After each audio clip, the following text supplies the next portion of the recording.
strange what grief can do.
And now, here's the world's greatest...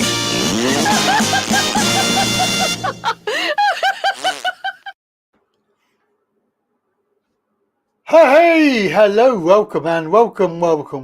It is of course Sunday and we're live. So Sunday live, and of course here we are. It is Sunday Talking Really. So welcome, and we have a few people today. So who we got? We have Itzy first in the house. It was an itsy bitsy teeny weeny yellow polka dot bikini. Richard, Richard? where are you Wednesday? Richard? Oh, Richard. In fact, I'll direct that to everybody. Where were you on Wednesday? That's what I want to know. Wayne, hello. Yeah, well, maybe. If Thailand gets snow, then yes, it is. Anyway, where were you lot Wednesday? No excuse. Don't want to hear it. So, we were there, 4 p.m. 4 p.m. we were there, and we gave up at 5. We had 3 people, 2 of which buggered off. And of course, I went off and did my dinner. Of course, it does mean that we won't be having any live streams on Wednesdays. So that's disappointing, but until we get back to Thailand, there'll obviously be live streams at home.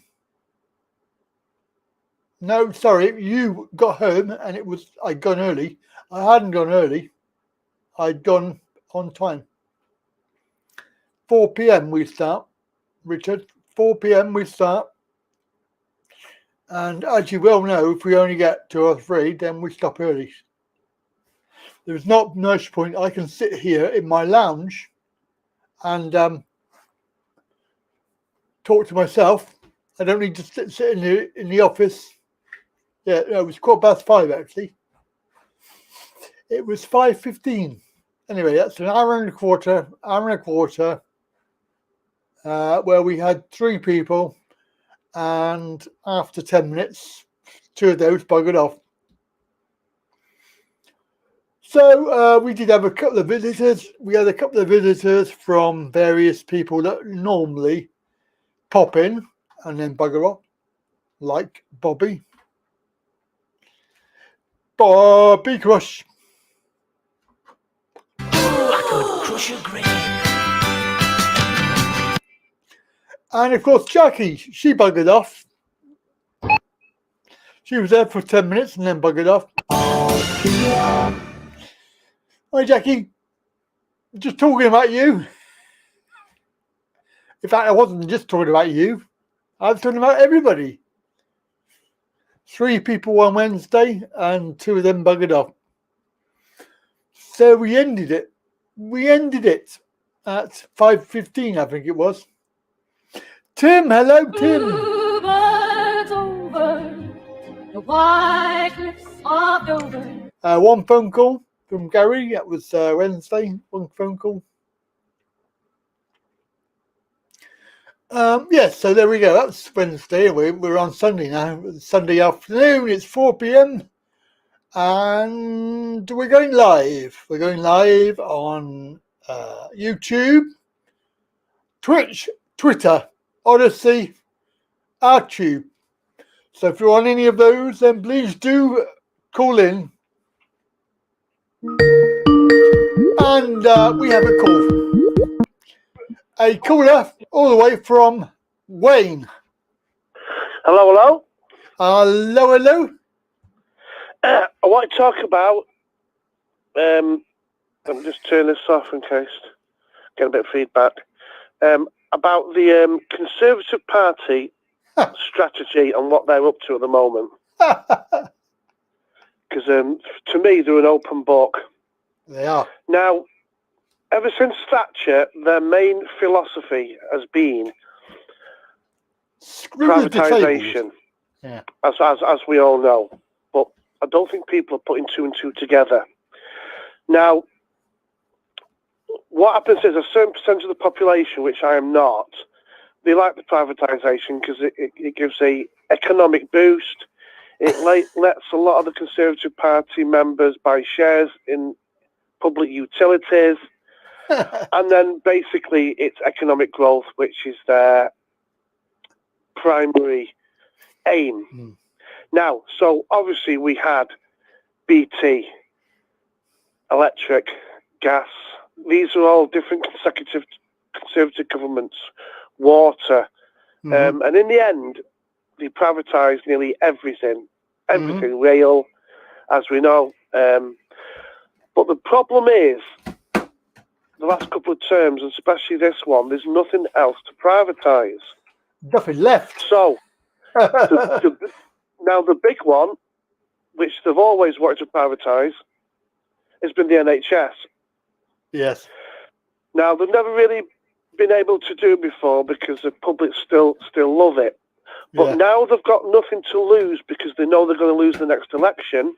Yeah. They are using the classic, in exclamation marks, David Icke scenario of problem, reaction, solution. Exactly. So what they did is they run the NHS down Yep. People on purpose, such as not paying the nurses, not giving us much money. We all know what they're doing. So that's the problem. The problem occurs, which they've made. Yep. The public get pissed off, Yep. can't get a doctor's appointment, can't get an operation. That's the reaction. Everyone on strike, blah, blah, blah. So then the public whinge, the government gives them a solution, which is privatisation. Yep. And half the public are stupid, they don't understand what's going on. Yep. The other half actually like it because they can buy 30 grand worth of shares and then sell them for 45 the next day. That's it. So they've got nothing to lose because they're going to lose the next election. So I believe this is their strategy and this is what they're going to do. Yep, I think you're right, Wayne. I think that they are going to do it. Definitely. Definitely. It's the holy grail. It's what they've always wanted. But now they've got nothing. They've always had something to lose, but now they haven't. So well, I they think definitely will not get in, will they call it? They They're definitely to the right. Let's go for it. Definitely will not get in, though. I think if there is an election, I think they will lose. Well, they're going to lose anyway, I believe. So this is where they got nothing to lose.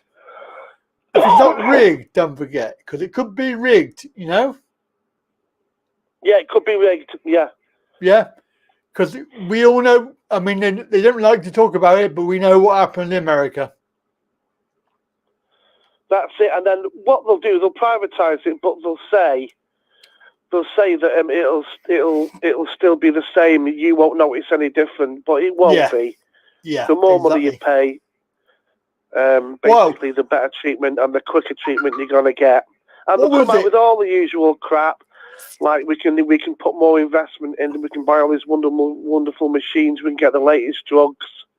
Yeah. Just give you an example, water authorities. Now, I remember when they pushed for the water privatisation, the main argument was for we're going to have insane amounts of investment from privatisation. Every single stream and river is going to be full of fish. There's going to be no dumping of sewage in the sea. Yeah. And what we've got, it's never been so bad. No. And the water is same as the rails, same as the electricity and gas. The bills wouldn't be what they are now if we had privatisation. That's right. I mean, if it was still nationalised.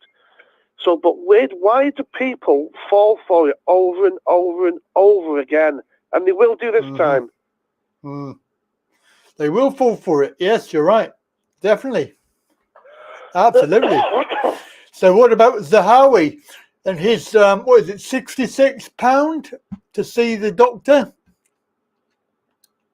Well, it's just everything's corrupt. They're all corrupt. But they're just people like us, we're pissing against the wind. People don't want to know. And if they do know, they'll either say it's not true, you're lying, or they'll say, well, it doesn't matter. That's right. I was talking to a woman in the pub the other day, and she's quite well-to-do, but she's got no family. Anyway, there was three of us talking. We were talking about climate change, and is it real? Is it not real? And blah blah blah. She's an ex headmistress at a private school, but retired now. She's not stupid. I'm not stupid. And there was a third person. We were all debating, ex-military. We were debating all this. We couldn't really come to a conclusion. And I says, that's a microcosm of like the world with climate change. So she was whinging about Greta Thunberg and this, that, and the other. I says, hold on a minute. So I said, she's only trying to make people be aware of what we're doing to the planet. I said, I'm not 100% if it's that we are doing it, that it is true, but just in case, she needs to be heard. So so I says to her, she says, well, she's doing this, she's doing that, and I want to do this, and I want to drive my big car, and blah blah blah. So I says, to be honest with you, I says, don't take this the wrong way, Jill. I says, but don't you think we should start considering our great-grandchildren and things like this in humanity? So sometimes I do think humanity doesn't deserve to exist, but let's just forget that for a moment, that we should leave the planet in a better state than what we've known it. And she said, well, I won't be here. So I That said, sounds "That's about it, right." You've answered everything. Yep, And then she says, well, that's what most people are like. they are. So I says, well, that's that then. It's been answered. We Yep. are doomed as a species. We are doomed. We are because doomed. that's the type of crap coming from the so-called intelligent people. Yeah, that's it. They Very just don't care selfish. because they think I won't be alive. Selfishness, isn't it? It's all about It's selfishness, me. and it will kill us. I'm telling you now. I'm telling you 100% of all information on all the research I've ever done.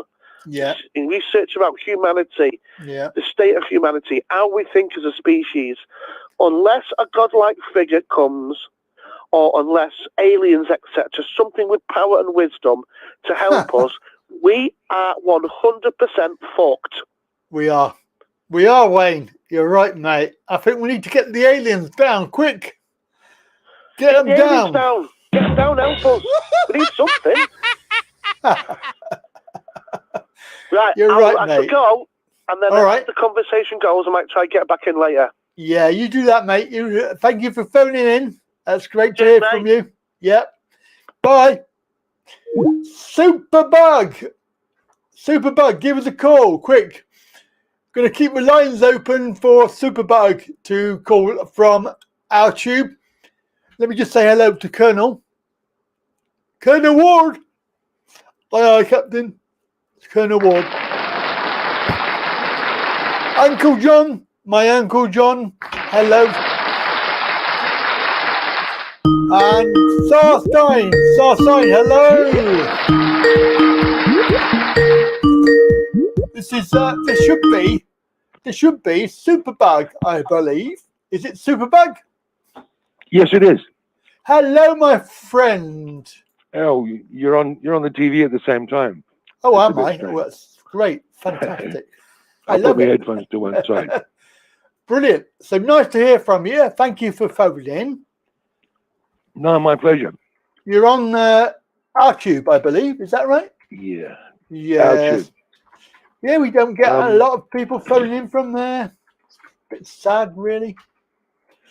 Yes, I think the chat doesn't come up on some browsers. I've swapped to Chrome to make sure I can see the chat. Oh, okay. Yeah, Well, so that's sometimes the device, whatever people's using, they don't see everything. Yeah. Oh, right. So Well, now that I've got used to the delay, I can speak to you. yes, it is a bit awkward. I'll say Happy New Year because it's Chinese New Year. It is. Gung Hei Fat Choi, as I say. Yeah, Gong Si Fa Chai. That's right. Yeah, something like that. Anyway, No, I'm not Chinese. That's a massive thing for a lot Yes. of people don't realize No, it is. how big it is, and just that it goes past like an artifact, like some sort of toy.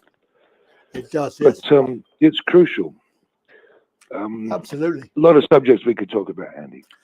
Yes, we can. And just bear in mind that we are going on YouTube as well. So we have to be a little bit careful about what we talk about in terms of subject Gotcha. matter.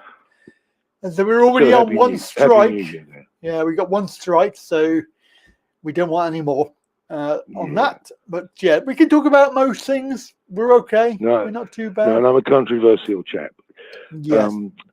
Yeah, lots going down. I mean, all these subjects are on our tube, which I find really They good are. because it's not covered with all this other crap. So it's quite niche. I'm not. People trying need to plug get over there, don't they? Tell them to get over there and get subscribed. Come on. Yeah, because there's not zillions of other stuff that distracts you. It's quite niche. No, it it's is very quite good. And it's Yeah. censorship free as well, which is brilliant. Yes, I mean, there's certain things I don't suppose you can say Yeah. anyway. No, well, there are Yeah. certain things everywhere. Like BitChute and Odyssey, I'm on both of those, and you have to be very careful. You can't put any sort of horrible stuff on there, but you can put most things. Most things are allowed, which is good. Yes, well, those are the platforms. Yeah. So on subject, I won't say there's anything too controversial because you're live on YouTube. So I'm a lot like you, chap. I'm the same age as you. I got trouble with my feet, so I'm on a walking stick. Yeah. It's only recent, 4 years I've been like this. So I've Right. been doing all the same things as you. I've had benefits. And Yeah. benefits kept, and they just sort of throw a little bit of money at you once you've got that, what's it called, universal credit thing happening. Oh God! So it's already the kind of, you know, WEF, everyone on some kind of universal credit situation for many people, including myself. You know, once a month you wait for that little bit of money to come through, and then you go and spend it all on whatever. Yeah. And they've granted us more recently. I didn't see what they were giving us, but I actually first see it on your program sometimes. That's right. They gave us 325 quid, whatever, the other month, last year. Yes. Yeah. 2 lots of that. And you were talking about an uplift too. I think they gave us that. I don't know. No, we didn't get extra money. We didn't get the 20 quid a week because it went to court and we lost. Oh dear, yeah. Yeah. So we're not going to get that. Well, they gave us 10 quid at Christmas. Oh, what well, can you moan about that? Yeah, we get that every year, but that's like not gone up. It's not gone up since they did it, has it? Still 10 quid. Can't buy a lot with it. So while I got you briefly, I'll just say one thing about on subject is, you know, what's been going on the last 3 years, that this mechanism of healing and how people are contagious with anything. Yeah. People have probably heard Stefan Lanka say that there's no such concept as contagion in traditional Chinese medicine, Ayurvedic medicine, or even traditional African medicine. Indeed. So this whole concept of contagions come along with the modern allopathic university sort of drug-based medicine that we're all under these days. Yeah. But at the end of the day, it's kind of vibrational how people make other people sick. Like if someone's got a bad vibe, their vibration changes your vibration and brings you to another frequency, usually down. And so major moments in the year, you know, we're on one planet, the Earth. There's another one out there, the Moon. We can see it every night. And there's another big one that deals with us. That's the Sun. So the frequencies of the Sun and the Moon are like these healing frequencies. We're surrounded by some kind of electromagnetic field. Some people call it the macabre body, and we've got this big extended magnetic field out from our body on a frame, maybe UFO shaped. And when we all bang into each other with this macabre field, we pass sadness, happiness, and sickness onto each other. Yeah. But it's this field that, you know, unless we don't tune into it, it's this field that really helps us experience something when it's a full moon or a new moon or a solstice or a Chinese New Year or a, you know, Roman sun-based New Year. People are sort of switched off and tuned out from it. So really, I called up today because it's the new year, and it's the year of the rabbit. It is the year of the rabbit, yes. It's getting good luck for everybody, apparently. Yeah, it's good. Of course, you know, Chinese New Year is also the traditional way of running the calendar, isn't it? As far as I'm aware. Right. What's it, Gregorian calendar? We're sitting on one. Yeah.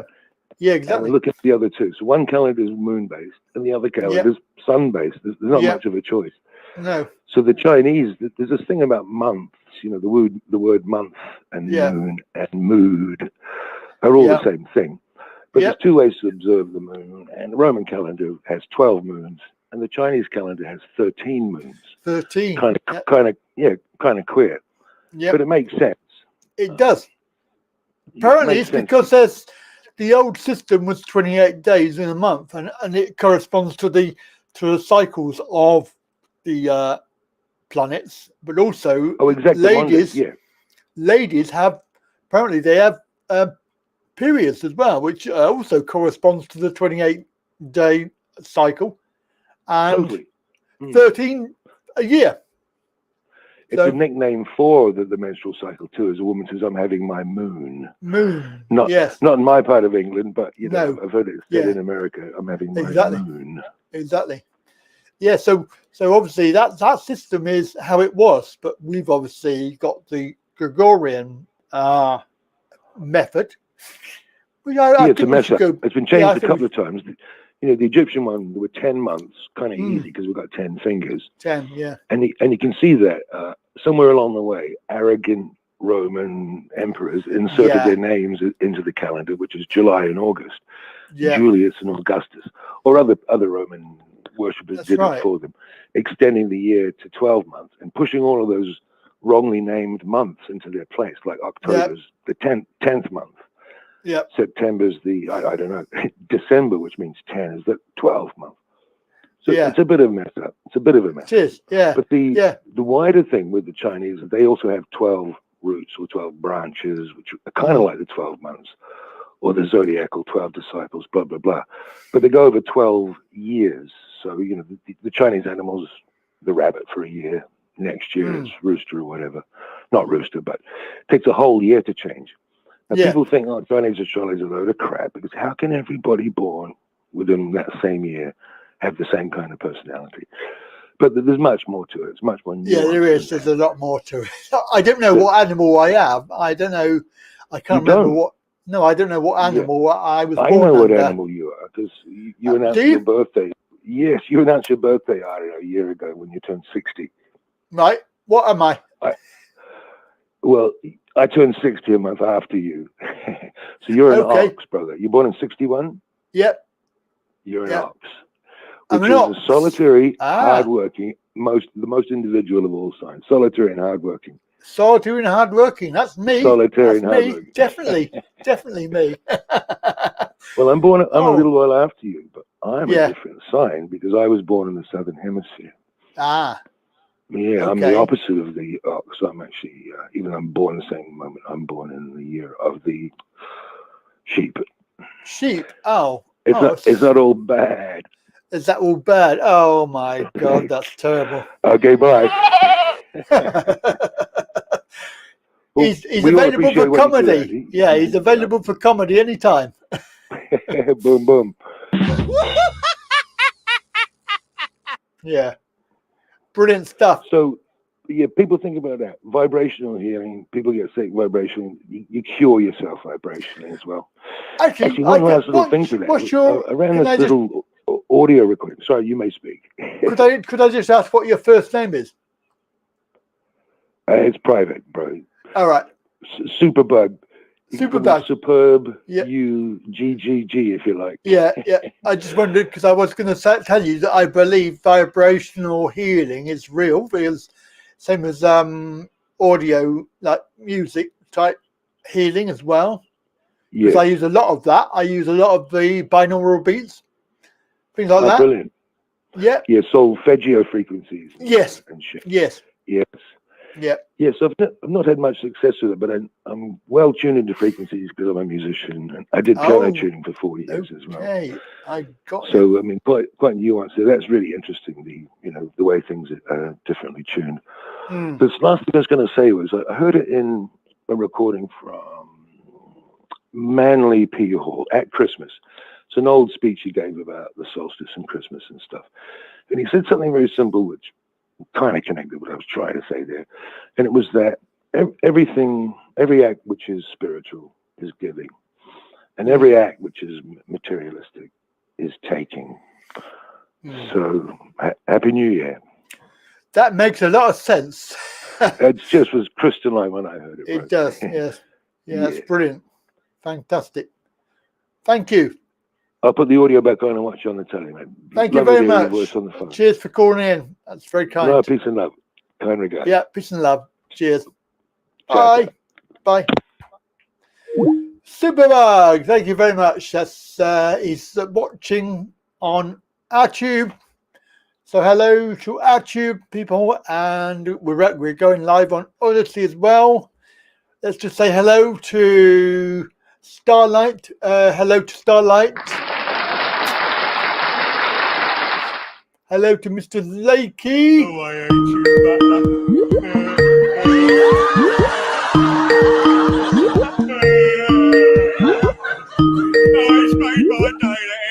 Hello to Wayne.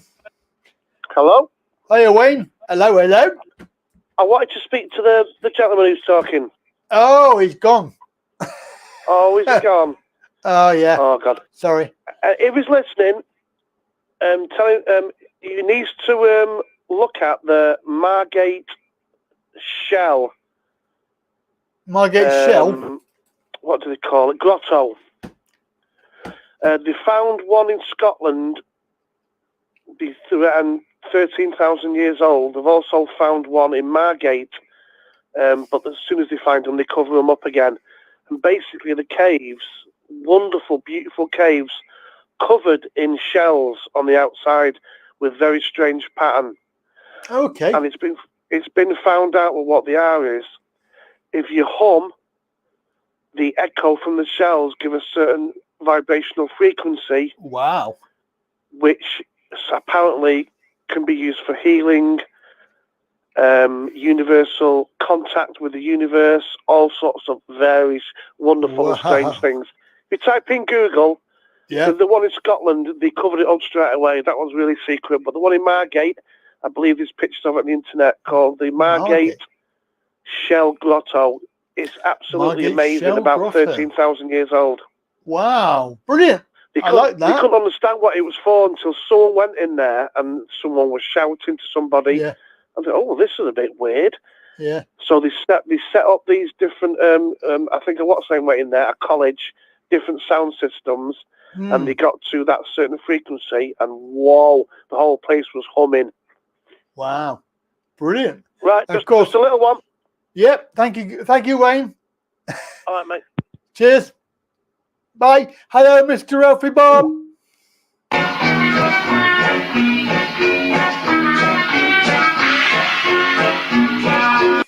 Hello to Stesman. Stesman is in. Wow, thank you, everybody, for coming in today. It's very good. We've got a lot of people today. That's pretty good. Keep the calls coming. We've got lines are open. You can. Where's Mr. Lake? Mr. Lakey do.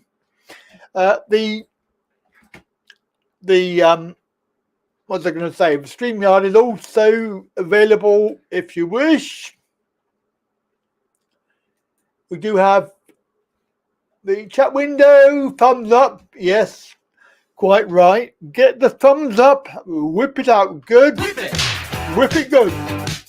Whip it good. Whip out that thumb. That's it. Get the thumbs going. We need them thumbs sticking on the button there and give them a thumbs up. Flipping heck, that's decent. Excellent. Well done.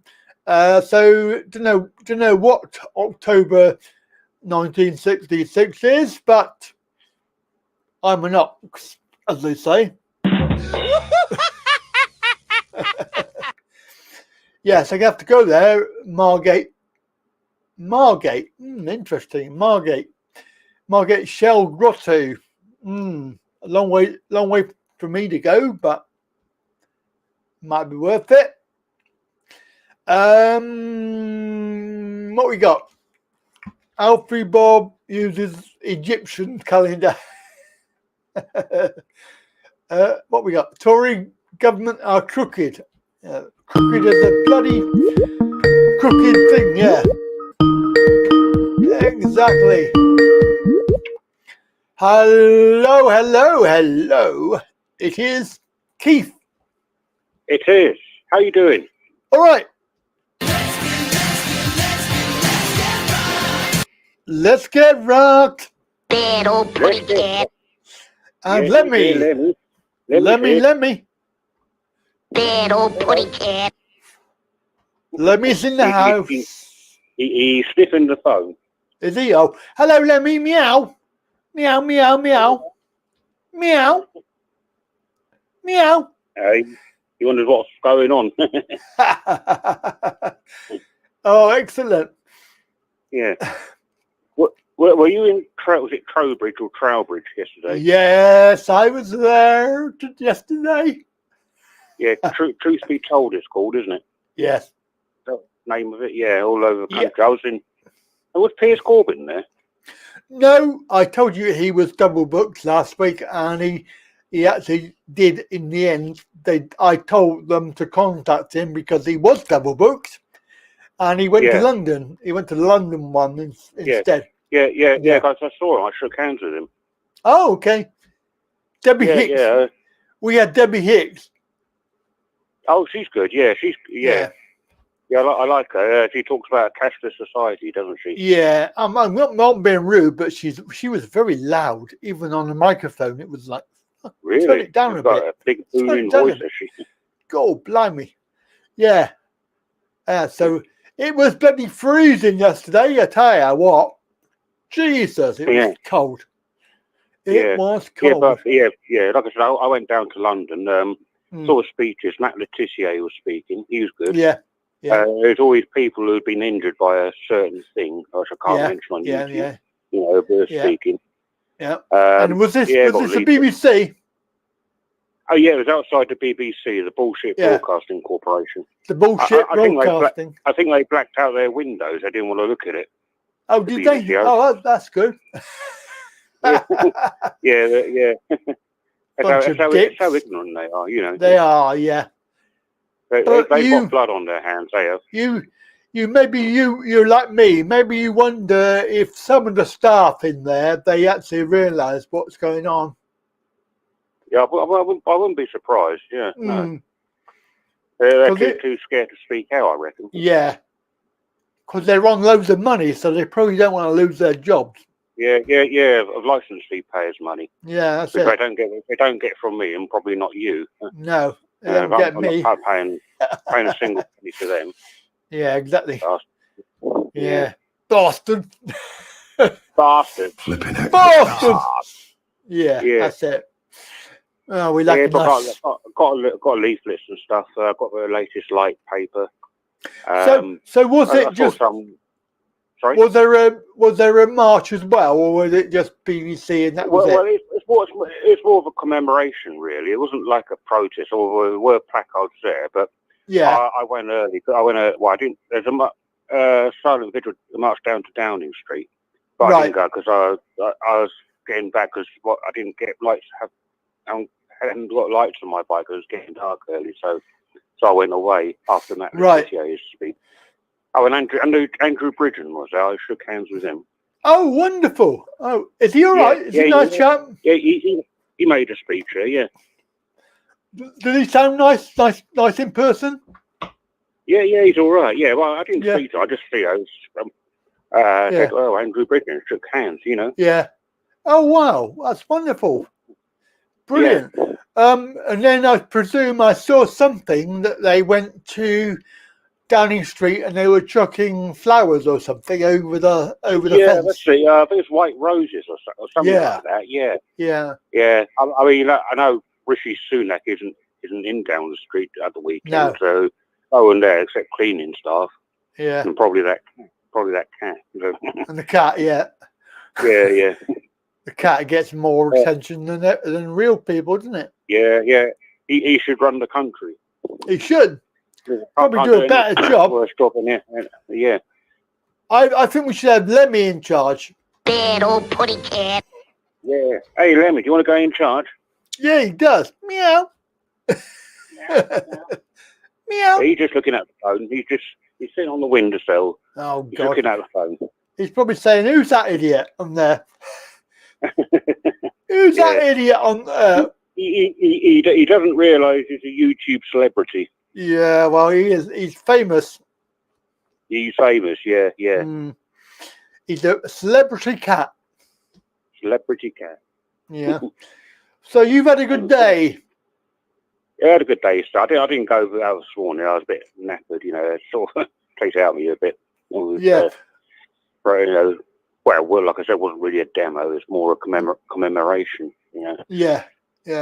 I've got. I think the last one's in Manchester. This I don't know, coming week. Right. Yeah. What are you going to say? I was going to say I've got Gary trying to get on as well. You don't mind if I bring him on as well? I'll bring Gary on. Yeah, because he likes me, doesn't he? Yeah. We'll bring on. Oh, he's gone. Sorry, I missed him. He's gone. Right. Okay. He's gone, has he? Oh. Yeah, not to worry. Oh, right. Yeah, because usually he's the first one on, isn't he? Yeah, he's a bit late today. he is, unless he couldn't get through. Well, we've had a lot of calls today. It's been quite good. Yeah, well, two before me. I think. And a new caller today. Got a new caller from our tube, which We don't get often get him. people. That's good. So Superbug. Superbug. Yeah, over there. And we're going live on Odyssey. We don't get anybody from Odyssey. It's a bit poor, really. We got 400. I don't know of any of these, as you know. We got 470. Virgin Media Tivo box of YouTube on. Yeah, it's a bit limiting, isn't it? A bit limiting. Yeah, I know. Yeah. Not to worry. Yeah, we're getting back to a cashless society. I mean, people boycott them. Yeah. I think they should do more in boycott. I think they should be leafleted. People stand outside and leaflet because there's still people going into these places. There's a restaurant cafe. Yes. Restaurant cafe in St Albans called Chili or something, and it's a sign on the door saying we don't take cash. Yeah. Yeah.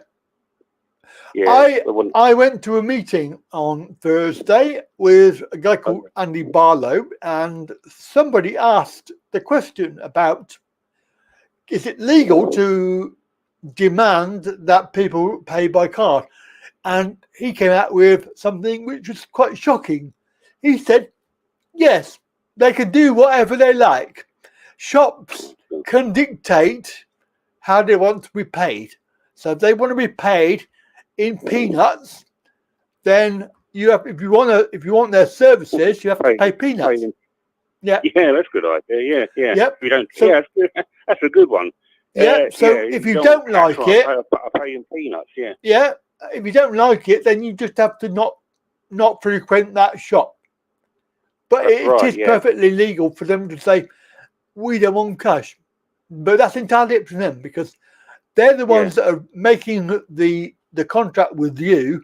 So you want to buy something, they want to sell it. They tell you what they're willing to accept, and if you don't like it, then you go somewhere else. That's right. Yeah. But like I say, don't just boycott it. I think people should leaflet outside. They should tell them. If anyone's going inside and say, they don't, this is what's going on. They want to control you, take away cash. Yeah. I mean, there are lots of arguments about it. I'm sorry to say, but I try to avoid places that have no cash. But I have done it in the past. I have been naughty. Because I want that product. You've been a very naughty boy. Very naughty boy, yes. Very naughty boy, yeah. Yes. As I say in Monty Python. That's it. Well, that Monty Python, he's not the Messiah, he's a very naughty boy. Yes. I've got... I saw your video about Horseface resigning in New Zealand. Oh, yeah, Horseface. Jacinda Ardern. I mean, that is offensive to horses, though, isn't it? Oh, yeah, sorry about that. I mean, horses are nice, gentle creatures, I think. They are lovely, you got a big toothed woman over there, Esther Ransom. She's character. She's a horse face. Yeah, she's double. Yeah. But and Julia Hartley Brewer, I see you did a video about her. She's assaulting autistic people. Yeah, she's a bitch. You too, and a hypocrite. Yeah. I don't know what's going on with that, because I think all of that is planned. What was planned? The resignations and things like that. I think it's all planned. Yeah. Yeah, because guys taken from Ardern and New Zealand, he's just as bad, not even worse. Yeah. What's his name, Hipkins or something like that? Yeah. Alfie Bob says, when in the UK I've had card payments refused at the till, and also card payments every time, and I have just left what I wanted to buy on the counter and walked out. They're lost. Yeah, good idea. Yeah, that's a good idea. Yeah. Vote with your feet. Yeah. Vote with your feet, yeah. But as I said, the shop can dictate what they want to take. If they wanted to take, if they wanted to take camels for a payment, they could do it. It would be, if you wanted to buy something, you would have to pay in camels. But, it's stupid. Yeah, camels. Yeah. But I know it sounds silly. Camel cigarettes. Yeah, or camel cigarettes. Yeah. Or lamb chops. Yeah, lamb chops. Yeah, or in fleas. Or fleas. We got Wayne. I'm gonna bring Wayne on a second just to see what Wayne says. Hello, Wayne. Hello. You're on with you've got Keith on here. Keith, I just wanted to tell everyone that I know the law on these payments. Hello, Wayne. Right.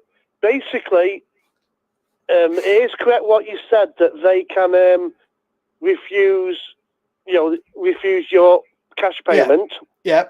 But if you go to, say, a petrol station and you put the petrol in, they have to, by law, take like sterling cash. But if it goes to court, how can I put it? It gets very grey, because if you put petrol in and then go to pay with, let's say, with thousands of 1p pieces, they are allowed to refuse that because it's classed as unreasonable. But if you have cash, even though they don't accept cash, then it is their problem. Is that for... You're allowed to leave and not pay. Is that just for petrol, or can you do it with anything? Yeah. It's any situation where you've already got the product. It's in your possession then.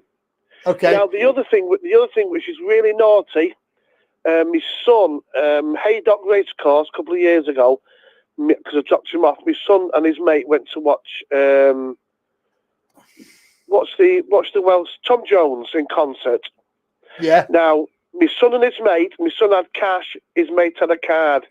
It was only when he got there for the drinks that they would only accept card. It was a good job that his mate had a card, otherwise he wouldn't have been able to purchase anything. But they didn't even tell him when he booked it. Wow, that's naughty. So I had a word with the police outside, because I was waiting outside. My son rang me up and says, "What's going on here?" So I said, "I'll tell you what, there's police everywhere. I will ask them." And they said they can literally do what they want. Yeah, they can. It's terrible, isn't it?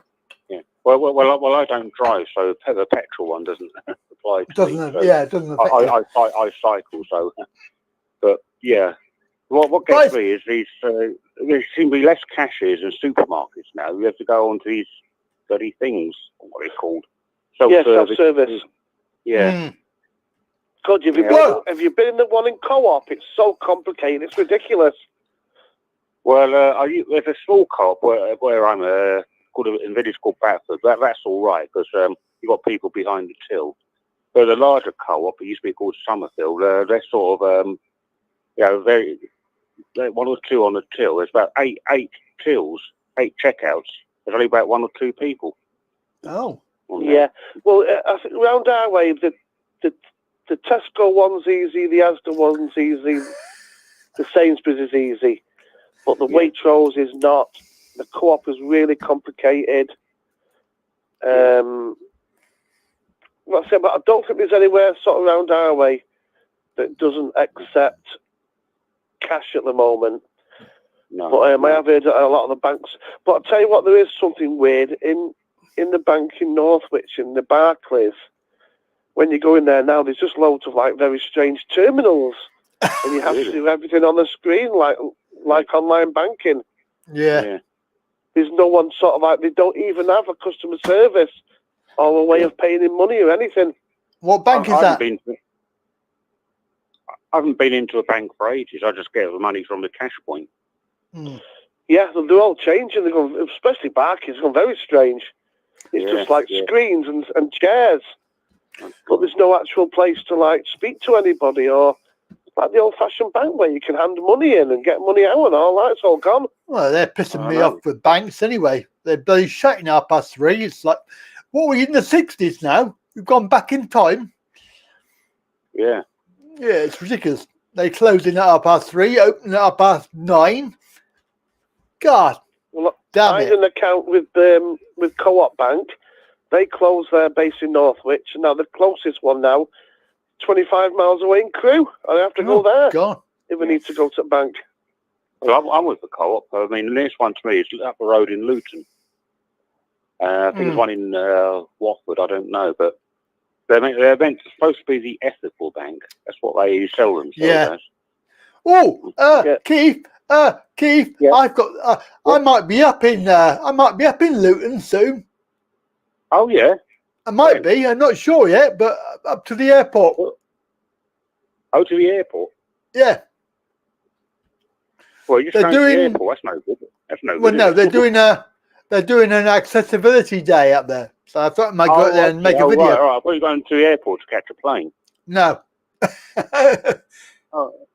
I thought, well, you're going to catch a plane. That's no. Yeah, all right. Co-op Bank is the best for security, I found. Oh yeah. If you make quite a large purchase on a card, they will literally ring you up straight away just to see if it's you. Right. Could be embarrassing. The other ones don't really bother. Yes, I'm buying this life-size companion female doll for £10,000, and you're phoning me up to see if it's me. Yeah, right. Thank you. But yeah, that's a good question. Actually, maybe you can answer that. Can any bank be classed as being ethical? Interesting one.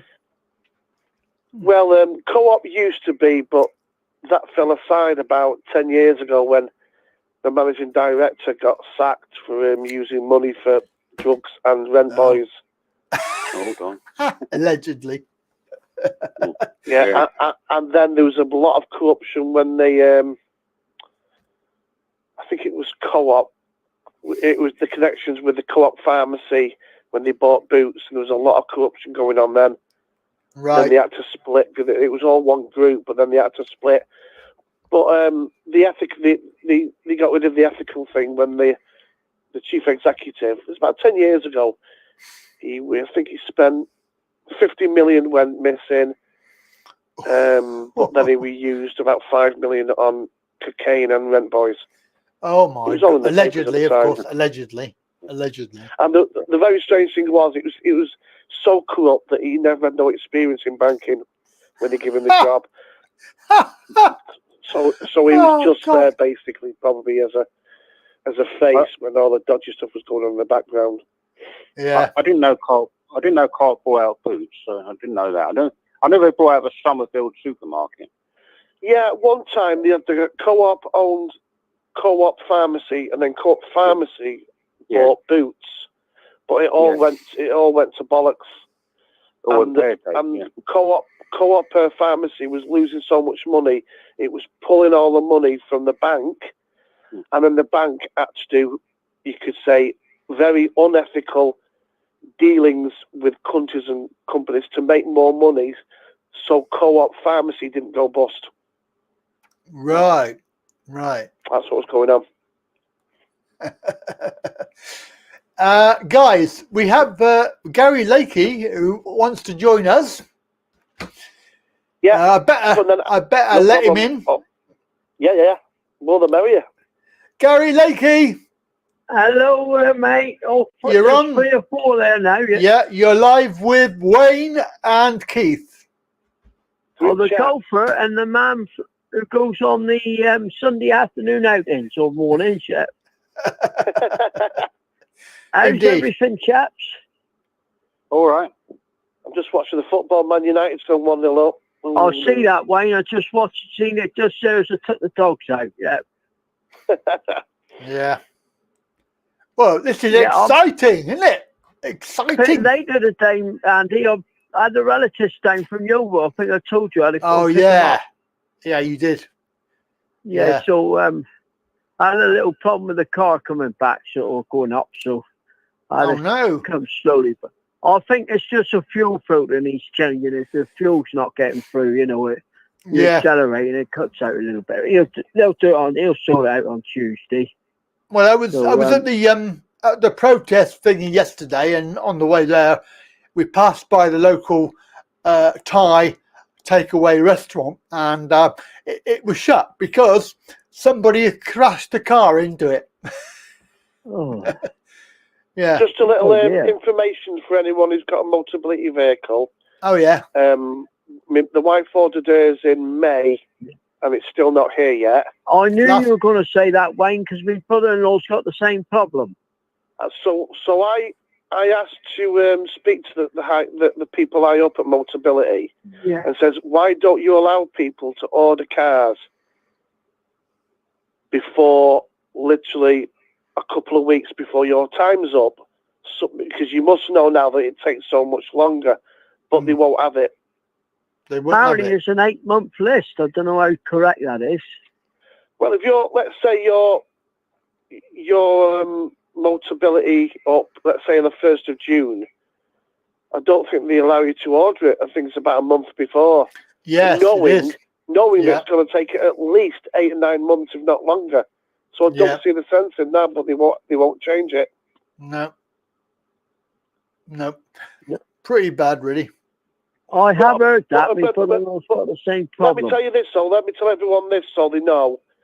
So during this conversation, I said, I'm losing faith in the garage in Ford, because they originally said to me September, then October, then November, and then they started to say things like, well, it was in Belgium, it has come over on the ferry. A month later they said, no, it's still in Belgium. So I said, I'm starting to lose a bit of faith. And basically Motability says, literally a day before I'm due to pick the car up, even if it's at the garage, I can cancel it and order another one. So that's something to let people know. Actually, Wayne, joy or fobbed off. Wayne, you're quite right about that. You'll only be left with the same. Sorry, you're quite right about that, because I ordered a car from a garage, and I ordered a specific colour and everything spec, and when they delivered it to the garage, it was the wrong colour. I said, I don't want it. I went to another garage and I ordered the correct car, correct colour, and I had no problem whatsoever. So you are correct. That is correct. Well, they did it round here with my wife's friend, her daughter gets a Motability vehicle. She ordered a Mercedes in black. It come in red, which I think is one of the worst colours for a Mercedes. Anyway, personally. But they said to her, oh, well, it's either this or nothing, knowing that it wasn't the right colour, but she couldn't do with the hassle and the wait, so she kept it. So it seems to happen a lot. Yes. Just trying it on. That's right. I think that they just ordered this car that was just handy, because it was the right sort of car, but it wasn't the right spec and it wasn't the right colour. So, well, I rang up a couple of weeks ago. I rang up Renault because I'm ordering a Ford, and I was telling the situation. And listen to this: the man says to me, he says, "I used to work for Ford doing Motability vehicles and this, that, and the other." And he says to me, he says, "The chances are that your wife's car has been in this country and has been told it's been sold 2 or 3 times." Oh, so wow. I says, what are you talking about? So the way it works in, a Motability place will order a car, it comes into the country, like Ford, there'll be a main compound for all the Ford cars. Yeah. But if someone walks into a Ford garage down the road and offers £5,000 more for a brand new car, the one that you've ordered, they will be getting your car, and you'll be getting told it's not ready. Oh, right. That's so naughty, that's something else isn't it? that goes on, especially now when there's a lack of new cars. Yeah, exactly. So you're getting gazumped. So I think when I was told that my wife's car was in the country, I think it was, but then it got gazumped. Hi, Andy. Yes, Keith. Sorry. Yeah, you're to Trowbridge. Is that going up on YouTube at all? I have a video ready. Yes, I'm going to be putting it up this week. Right. Yes. Okay, yeah. Always talk about cars. It doesn't really concern me because I don't drive. So. No. But yes, I will be doing a video. Yeah. You'll see me and how cold I was. It was cold. Yeah. Well, it weren't too bad in London because it's always a couple of degrees warmer in London. What's it like down your way, guys? Is it cold? It's bloody cold here this morning. Went out on my bike. Gary? It's starting to come in quite cold now, mate. It wasn't too bad today, but up where the in-laws live, where I picked them up from, it was there was still snow there, like, you know, from the other day. Oh God! So it must have been cold. It's not so bad here because I live near the sea, don't I? So. What about you, Wayne? Cold. What, do you live on the coast? I live in Plymouth, Keith. Oh, Plymouth. Oh, right. I've never been there. I've been to Exeter. Yeah, that's about 35 minutes away. Right, okay. Yeah, how's that celebrity cat, Keith? He's all right, yeah. He's... Bad old putty cat.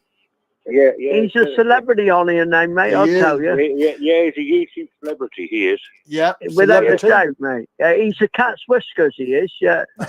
Oh. Do you know what's wrong with him? He's going to have a pulse report in a minute. Oh, what? Oh, Richard's training me well, I'll tell you. Yeah, he is. Get up!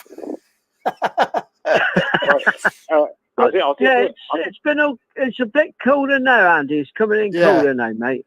Yeah. Yeah. Was that Keith? I think. No, I think I'll have to go soon because I think Levy will need feeding. He will do, yeah. He's a celebrity, and you've got to YouTube celebrity, yeah. You've got to keep him treated accordingly, yeah. Keep him happy. Keep him happy, yeah. Got some feelings. What flavour? He's top cat, he is. Yeah. What's for dinner? What's for dinner? What's for dinner? What's for dinner? Yeah. We've had roast chicken. We have. I had a chicken and bacon pasty. Oh, lovely. With fresh tomatoes for a bit of garnish. Wow. I'll tell you what we done the other day, Keith. We went to the Gangsters factory, which is 20 minutes away. Yeah. And we bought 20 steak pies, right? Yeah. Proper steak, £6, mate. Wow. £6. You know, that's unreal. And they call them seconds, but there's nothing wrong with them. Yeah. No. But I mean, that's what you call value, isn't it? It is. That's right. Yeah. Value for money. Value for money. Lemmy will have a few, wouldn't he? Yeah.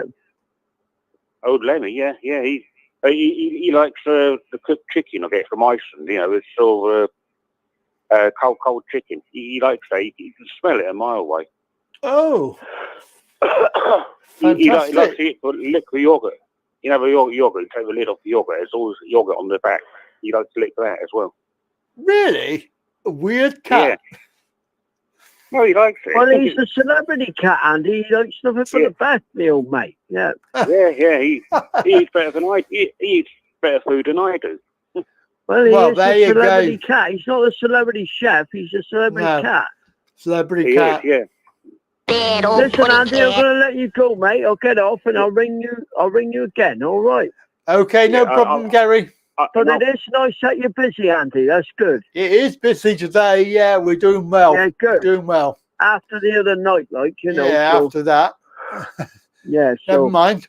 Yeah. All right, Gary, take care, mate. All right, Keith. Bye, Wayne. Bye. Bye. See you, Gary. Take care. Bye. Are you off then, Keith? I am, yeah. Like I said, I'm going to feed Lemmy. Yeah, okay, no problem. Tonight. So, yeah. I've said much of what I've said, you know. Can't think of anything else to say, so. Yeah, that's no problem. I'll make a move. Let yourself out. Shut the door behind you.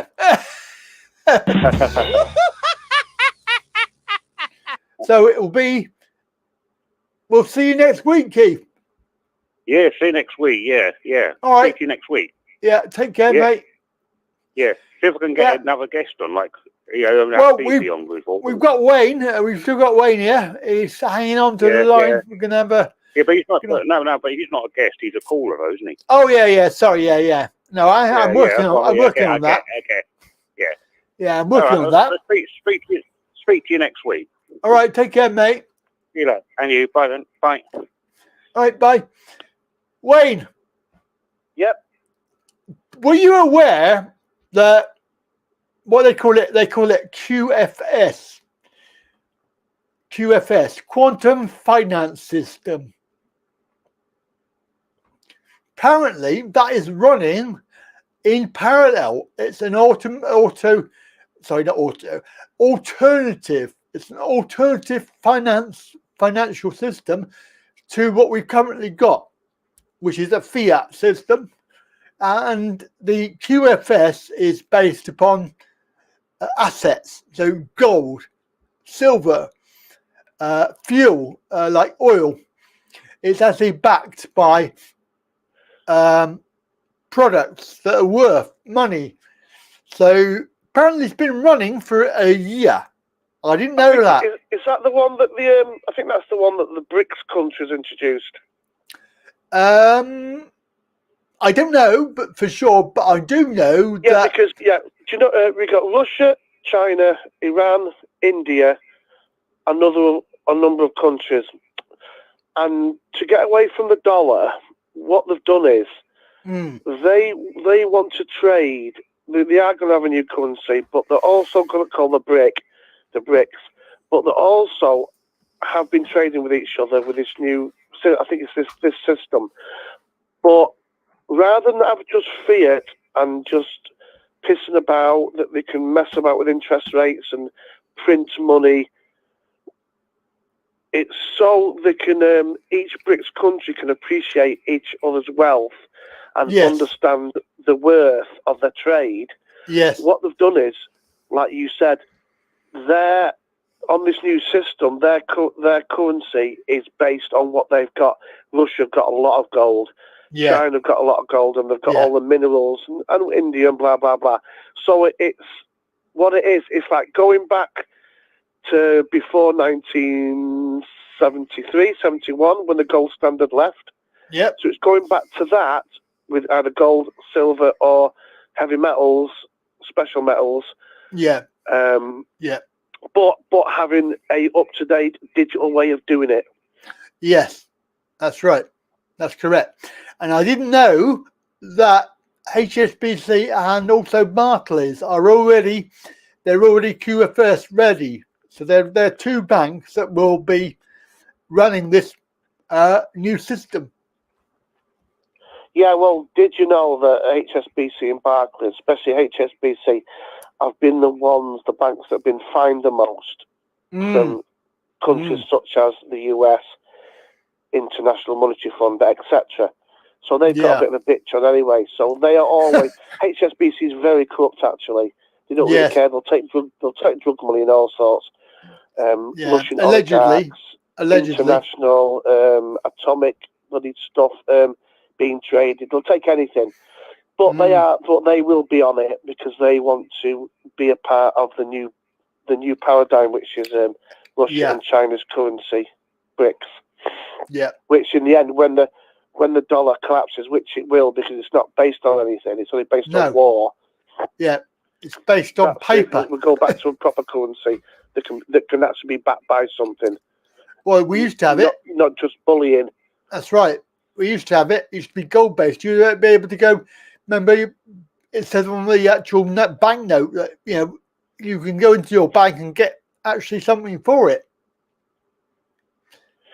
Yeah, but it's bad. It's bad in you can't do this in Russia and China and India, but you can in this country, in America.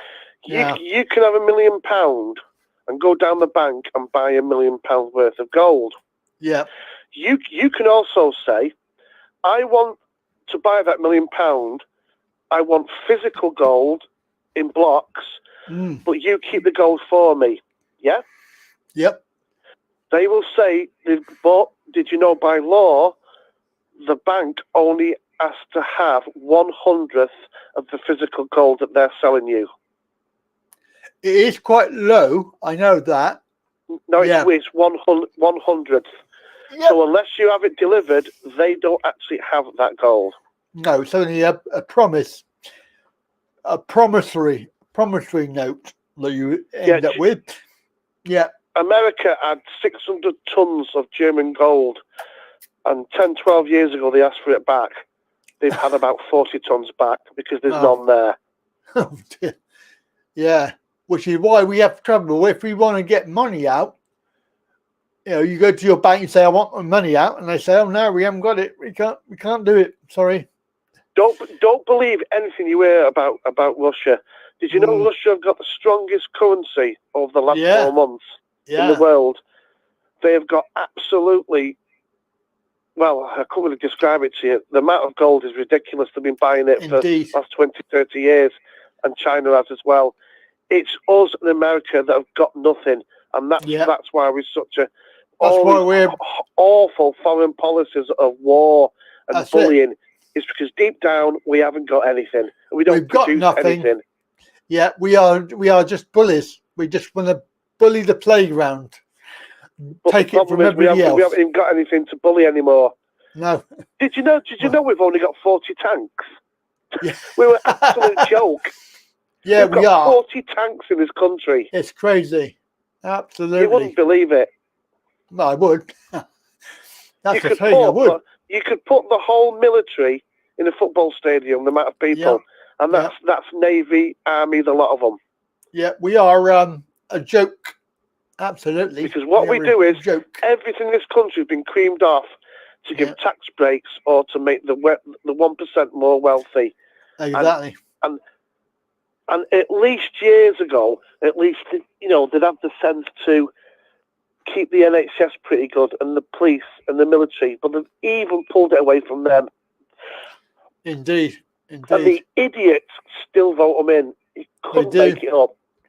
Well, you could make it up. Control of the media, and the media decides on who wins elections. It's as simple as that. It is. Media's they do what they're told. Media is the most important thing, the most powerful thing in the Western world. Corrupt. It's all corrupt, isn't it? It's all corrupt. The whole thing. If Rupert Murdoch decides that someone's going to win an election, he or she will win. It's as simple as that. Yeah, you're right, Wayne. You are absolutely 100% correct. Absolutely. Terrible. The people haven't got time to do any proper digging themselves to find out what people stand for. This is why I say that I speak to people and I say, well, that's what you get when you vote Tory. Yeah. And then they'll say, well, no, they never said that. They don't stand for that. You don't even know what these parties stand for. No. I'm not joking. People are so stupid. You couldn't make it up. Yeah. They wouldn't do that. They don't stand for that. I've said that to Tory voters when they're saying, I said, do you realise what they've done and what they promised and they didn't do it? And they went, no, they would never do that. Yeah, that's what you hear that a lot. I do. They never do that. They never do that. Oh, honestly. Yeah. Well, 13 years later. Absolutely, 13 years.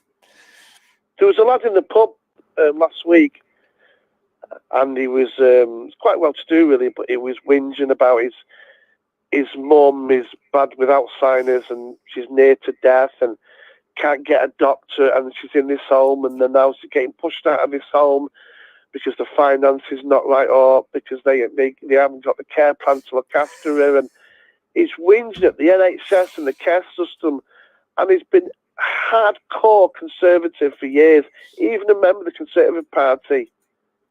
And I didn't have the heart to say to him, this is what you've been voting for. I normally do, but I just didn't have the heart.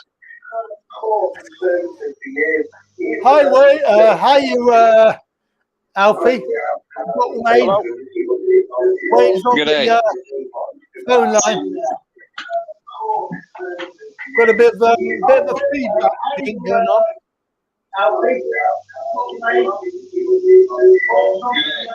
Have you got your TV on, Alfie? I've just turned it off. Oh, good. All right, that's better. Yeah, so we got Wayne on the telephone line and Mr. Alfie. I've been listening. On the video. Yep. I just felt lonely not having anybody to talk to, so I thought I'd come on. Oh, that's nice. Even though effectively I'm talking to myself, but yeah, you're talking to yourself, mate, as I do. Yeah, that's quite true. Remember, believe nothing you hear and only half of what you see. That's it. Yeah, it's true. Very true. I tend to believe absolutely nothing I hear or nothing I see. Yeah, because even that, yeah, you're right. Yeah. You've got to do, the problem is people who even want to know don't have the time to find out as well. That's why they like everyone to be busy. The system does. They don't want people to know what's going on. But also, they've got a bit lazy as well. Politicians have said in their memoirs, he said, if people really knew what was going on, he said there'd be a revolution today. Yeah, they would. That's how they like it. A curious mind has never been popular. You put all the chemicals and fluoride in the water to turn your pineal gland off. You can't even get in touch with the universe. Damn it, I never thought of that. Yeah. I just thought I'd lost the connection. Bloody hell. I'm scared to death of people being spiritually aware. Mr. Alfie's Wi-Fi's turned off. Yeah. Lost its connection to the universe. Terrible. Yeah.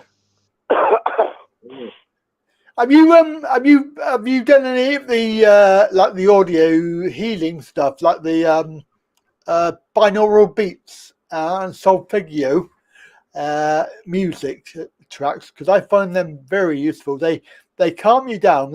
You can meditate as well to them, and I think personally that they work quite well. Many years ago, I bought a tape of meditation music. It was crashing waves and bird songs in the jungle and things like that. And to chill out for an hour while you listen to that was actually relaxing. It cleared your mind, or it helped to clear your mind. So I don't consider that BS. I mean, there's many other forms of music that will give you the same comfort. But no, it was quite good. And you, Wayne? Have you ever...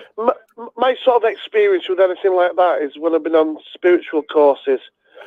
And when they put you in like a deep trance and open your chakras up and this, that and the other. But I'm not saying I don't have bad experiences. But when I get into like a deep spiritual state, I normally start crying. Oh. As I've got some, they say it could be past lifetimes or probably, I don't know, but I always seem to start flooding with tears. Oh, well, that's your emotions, isn't it, coming out? Yeah. Because the sort of binaural beats, bi as in two, so it's basically you have one frequency in one ear, another frequency in the other ear, and it bounces between the two, and your brain has obviously tunes into that frequency, and certain frequencies do certain things, and I don't know exactly what they are because I don't worry too much. There are a lot of frequencies. That's what we need. That's what the pineal gland's for in the brain. But the chemicals they put in food and water is there to turn it off. Yeah, but if you don't eat, if you don't have any fluoride, if you try and eliminate that, all your teeth would drop out. Would they really? I don't know if they would. I don't know. They put the fluoride in the water to help protect the teeth. I was told that when I was 7 years old, so it must be true. Wow, that's what they tell us. That's what they tell you. It's true. Because I haven't had it for 20 years. I have fluoride free. It's not what Tad said. Yes, there's testimonies from them people in the know in America when they die of cancer and that, and they can get away with it. Yeah. They say it was introduced in America first to turn the pineal glands off. Yeah. And, well, why would they want to turn these glands off? Because it's your spiritual it makes you more connection. aware of what's going on. With them being turned off, you like them down. As though the only example is as though you're smoking marijuana. But does not a person's natural God-given intelligence allow them to formulate these opinions? without having to have a gland turned off. I mean, so how do you know it's been turned off? It's more spiritual than that. It's more of a connection to the universe. Yeah, it's connection with the universe. Being spiritual is a state of mind, isn't it? It's like just dash physical. Yeah.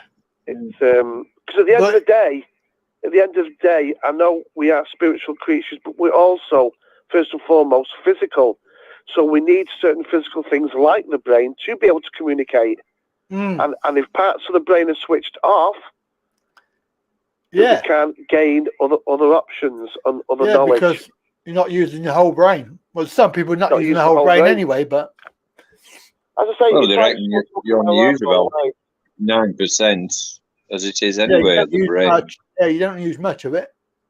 That's it. Yeah. Well, they reckon the 90% that we don't use is switched on by the pineal gland. Another reason why they keep it switched off. And we also only use one half of the one hemisphere as well, I think, isn't it? I think it's only one. Yeah, I'm not sure. I think I heard it was. But yeah, your spiritual connection is more. Some people are more intuitive than others, and things like this, and you can use your spiritual awareness to connect.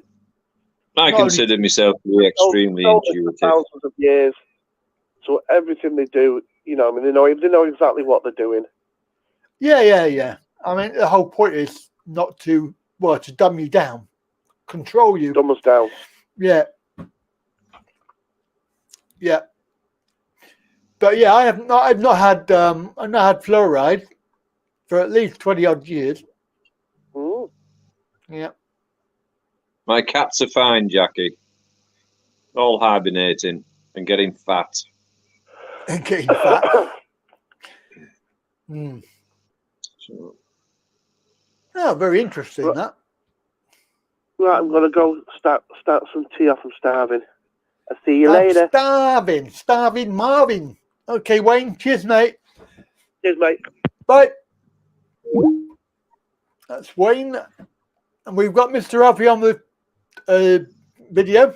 So thing. Yeah. Video thing. Yeah. Give us a call. I try to keep a little bit animate so people don't think I've either gone to sleep or died. But when I come on these things, I go into a spiritual state. I just stir at the wall. And it's only when I glance at the screen and say, I'm not moving. I'll have to keep bobbing my head about. Move. Gotta move. Yeah. Do a Stevie Wonder. Yeah. Just move your head. Oh, I could play a blinder. Yeah. Hey up, we got Richard. Oh, he's only come on because I'm on. Yeah. Hello. Are you feeling spiritual, Richard? I was getting a bit freaked out by all the talk. It was all a bit beyond me. Well, it makes one thing, doesn't it? When I turn my tap on, all that comes out is water. Oh. Not some sort of chemical mix. But what do I know? Are you sure, Richard? Have you ever tested it? Well, the war board came around and tested it. Well, I would be a bit dubious about that part of the conspiracy, I guess. It's not a conspiracy, mate. Sorry, it's true. Apparently, a bit worrying when you pay £650 a year for it and all. Well, you know what I'm going to say, don't you, Richard? You know what I'm going to say now, don't you, Disconnect the meter. Don't pay it. Yeah. They charge 300 and something pounds for supplying it and another £350 for getting rid of it. They're bloody seeing you coming, mate. That's what it is. Yeah, well, but apparently the rate, the amount you pay is based on the rateable value of your house. Yeah. Doesn't matter how many people are in the house, unless you apply to have a meter. Then they make some excuse not to. Yeah, which is why they want everybody to have a meter so they can charge you more. Well, apparently, if you have a lot of people in the house, then you're better off without a meter. But if you haven't, you're better off with a meter. Yeah, exactly. Or you can be me and not pay it at all. You don't pay the water. You don't pay the water either. Not yet. I will be. I will be doing that in a minute. Well, very soon. When they put you in prison, Andy, I'll come and visit you. Will you do that for me, Richard? Will you come and see me? Yeah, I will. Well, that's a win-win for him, isn't it? Because if he goes to prison, the water will be free for him. Yeah, exactly. And electric. And the TV. And the food. He'll be nearly as well off as one of these boat people. No TV license. Yeah. No. Hey, like these people that are staying in these hotels all around the country. Yeah, exactly. I saw a thing on the internet, because the temperature went below a certain amount. Every one of them had to be bought. Every single one of them had to be bought a coat, and for £30 each, a weatherproof coat. You know, like a warm. 30 quid each, and they said 45,000 of them came over just the ones on the boats. So what's 45,000 times 30 quid? It's quite a lot of money, isn't it? It's a lot of money. Must be nearly as much as you earning a month. How rude.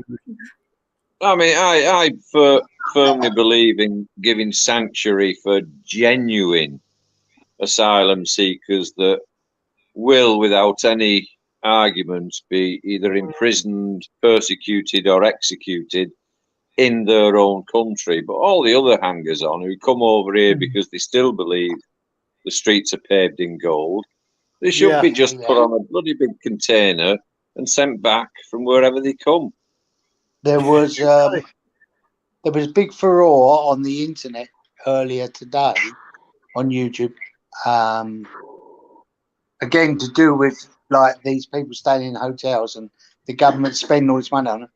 Meanwhile, an ex-soldier froze to death having to sleep on the streets. Yeah, disgraceful. Exactly. It's terrible. Yeah, well, these hotels are raking it in. An English ex-soldier, and they wouldn't help him at all, and he was found frozen to death, sleeping rough. And these people, like a lot of people are saying, how come you can put complete strangers into 4- and 5-star hotels and give them free food and that, but you can't look after your own people who've been to Iraq and fought for their own country, and they can't get any help. It's all really is. Yeah, absolutely. Yes, it is. Yeah. It's the same as the Vietnam War veterans, isn't it? Once the war had over and thousands returned back home, they were just forgotten. They were ignored. You know, it was about 20 years later they actually acknowledged the post-war medical conditions and stresses and what have you they were bringing back with them. But still, today, very little is done to help them. No, you know, you were useful when you were needed, but of no use when you were no longer needed. No, and they'd, I mean, during the First World War, people's lives weren't worth nothing. They would send them into battles, knowing that thousands of them were going to get killed. You know, and they would just send, like, maybe 500 would go over out of the trenches. And when they was all shot, they'd just send another load. and it was like their lives weren't worth a dot. No. And they never got. A lot of them got damaged by inhaling gas and stuff like that, and never got compensation. And PTSD as well. PTSD and obviously in them days, in the First World War, PTSD was not recognised. They just thought you were a coward, and obviously you were shot for being coward. That's right. Yeah, that's right. There's a lot of things that are around today that were unheard of when we were children, like a lot of these so-called diseases like kids having. It's called ADHD and all things like that. Yeah, I mean, if you autism. When I was at school, if there was a student who was particularly troublesome, they just used to sit him at the back of the room with comics and not even try to teach him. Yeah. Yeah, and now you were dragged out to the yard and given a good kicking. Yeah, that as well. Yeah, we used to have teachers, and they would have teachers to beat the pupils up. Yeah, one would in our school. One had a cane, one had a plimsoll, another one had like a bat or a ruler. They used to hit you with. Today, used to use the bloody rubber from the board. Is the rubber thing of flying past your head? Yeah, if they did that today, they put them in prison. Yeah. They would. Well, my English teacher, this is when I was at secondary school, he had a weapon called a stinger, which was an 18-inch long nylon, half-inch wide rod that he used to whack you across the earlobe with, and that really did sting, hence the name. He had a boxing glove he'd wear and walk round, and if he saw that you wasn't performing too well on written work, he'd smack you on the back of the head with it. He had a size 20+ slipper that bent over the desk, and 10 whacks with that if he didn't like you. But his ultimate punishment, every dinner time, he would go onto the school playing fields, and the bottom of this playing field was in like a valley. And he used to line up his golf balls at the top, on the top ridge, and the miscreants were forced to stand in a line at the bottom of the gully, spaced about 5 to 10 meters apart, and he used to target practice. I suffered this because I refused to do something in class. I forget what it was. And I got struck with one of his golf balls in the left tit. And fucking hell, did it hurt. It knocked me on my back. Like being hit with a bullet. You know, that guy would have served time in prison. Yeah, exactly, yeah. You know, he was a right bastard. He really was.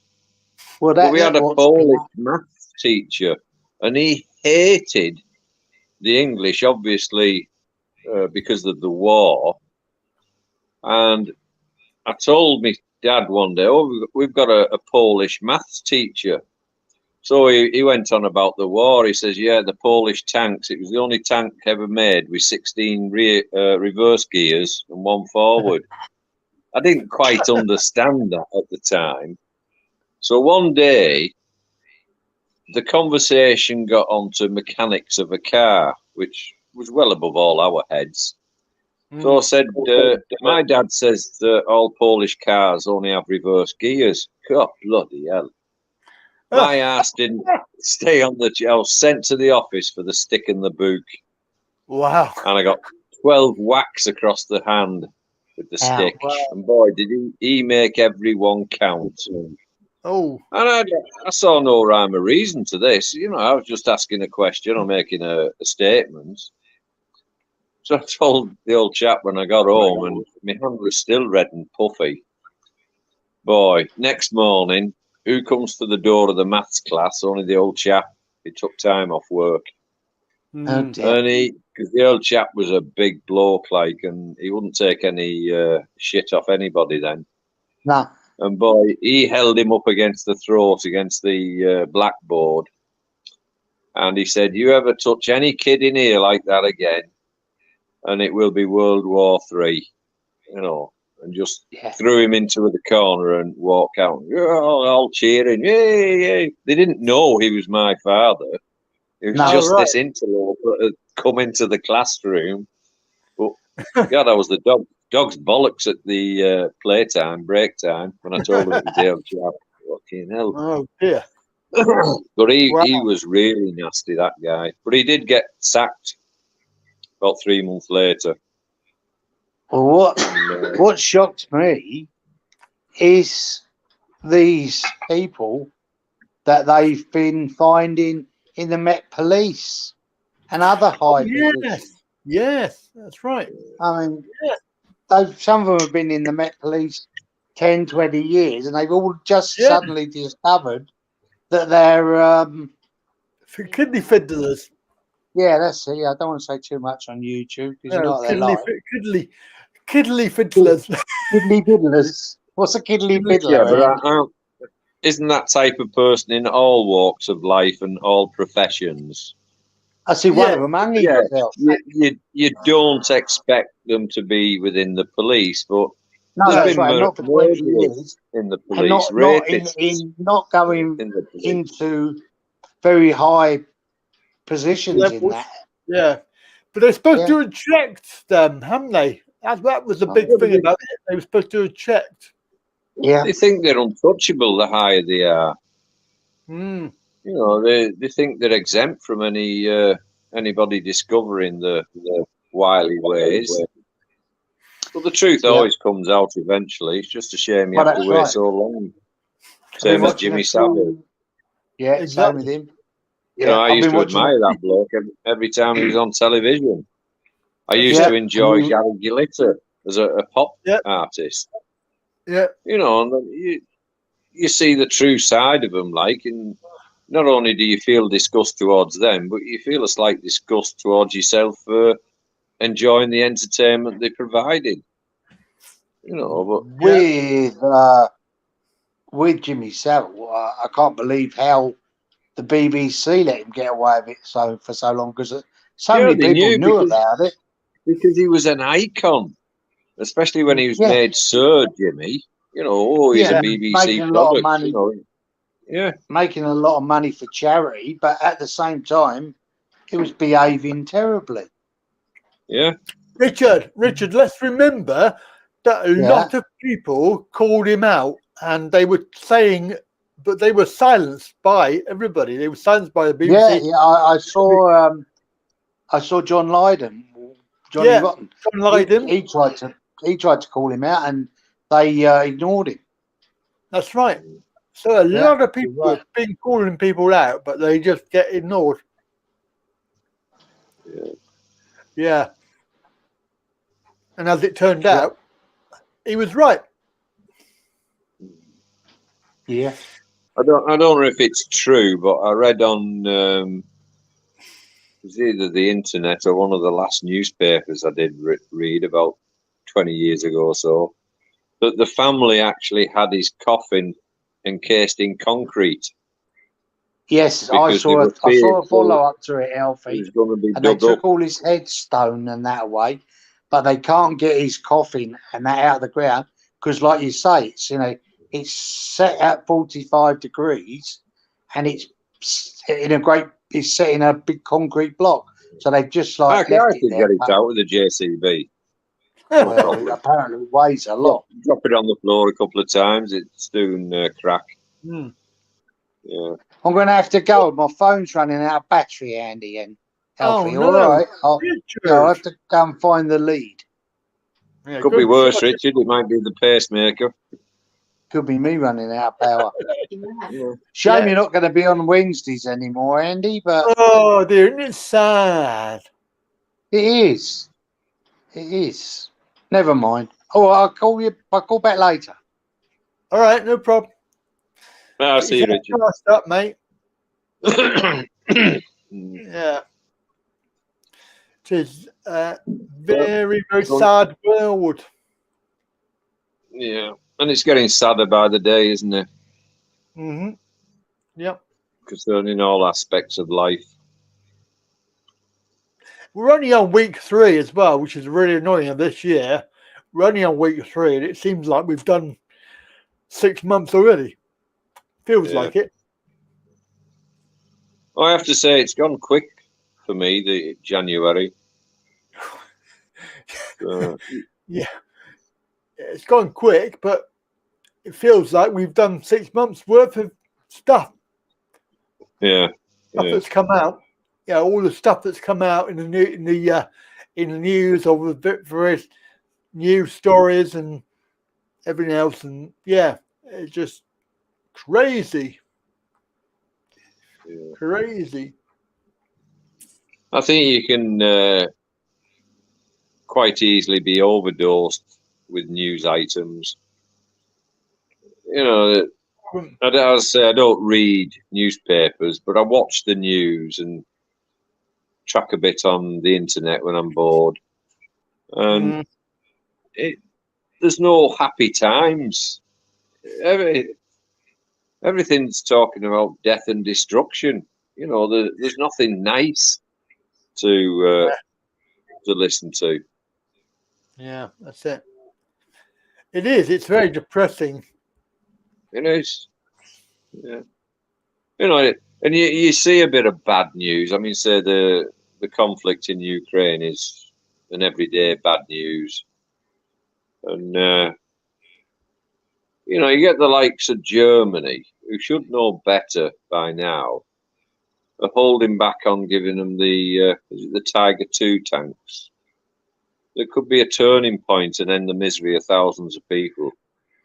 And all the countries that have the Tiger II tanks and will gladly give them to Ukraine can't, because Germany controls what happens to them.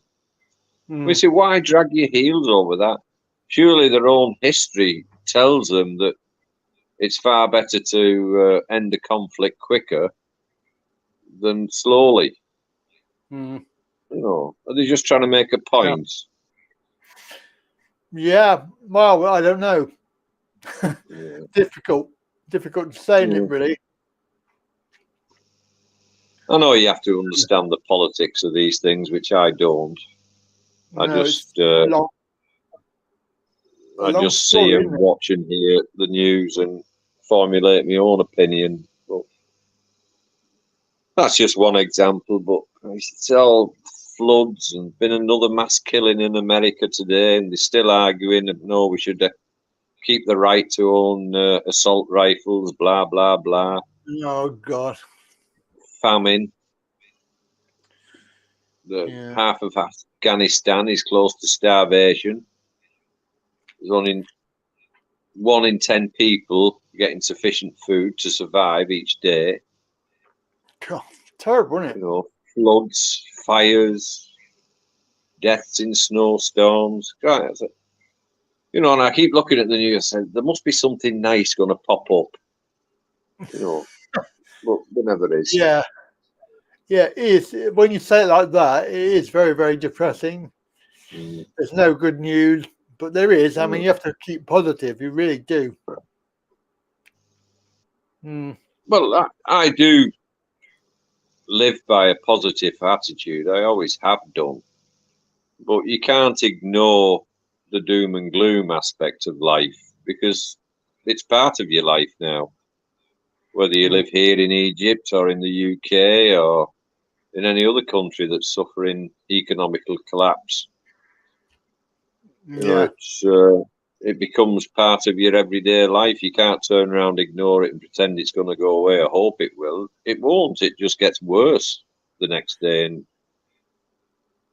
just carries on getting worse.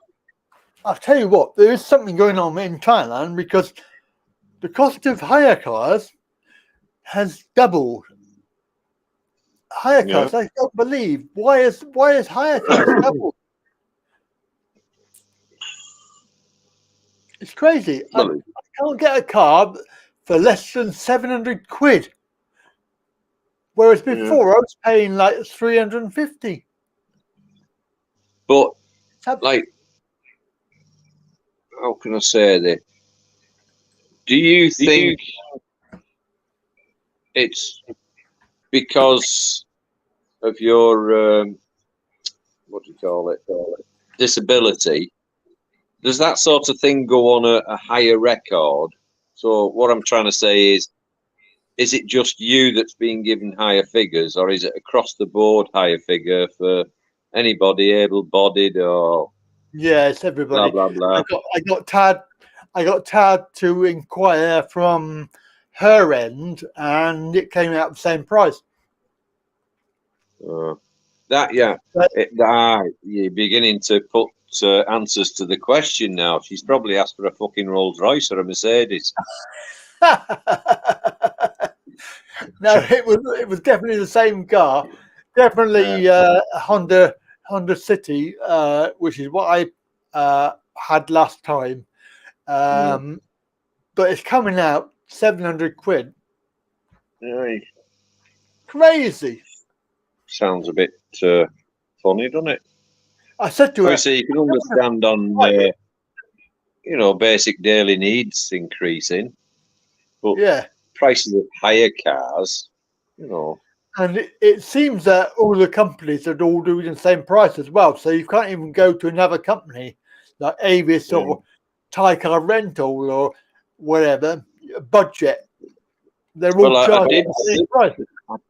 I did see in Pattaya, I know it's probably wouldn't be much use to you, but there's some very good car hire prices on the streets.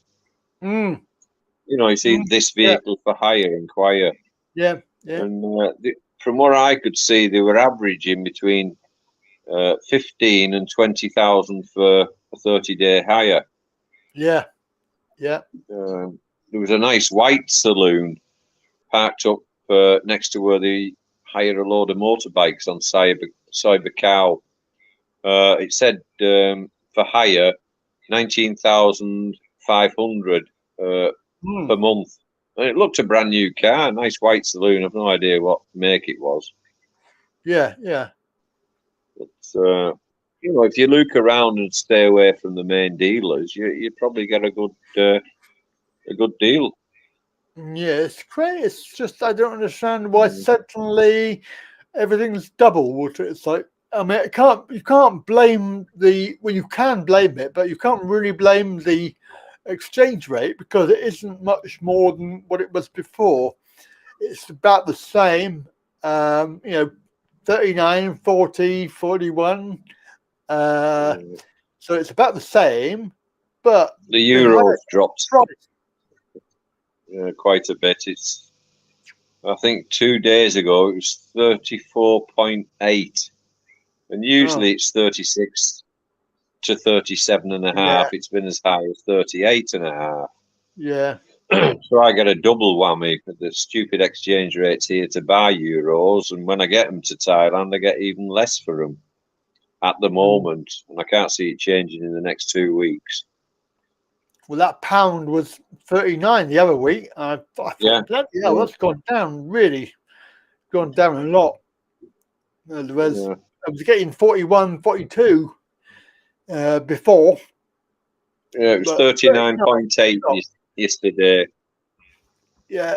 So, that's really I do check. Yeah, I check it every morning. The Egyptian exchange rates and the Thai.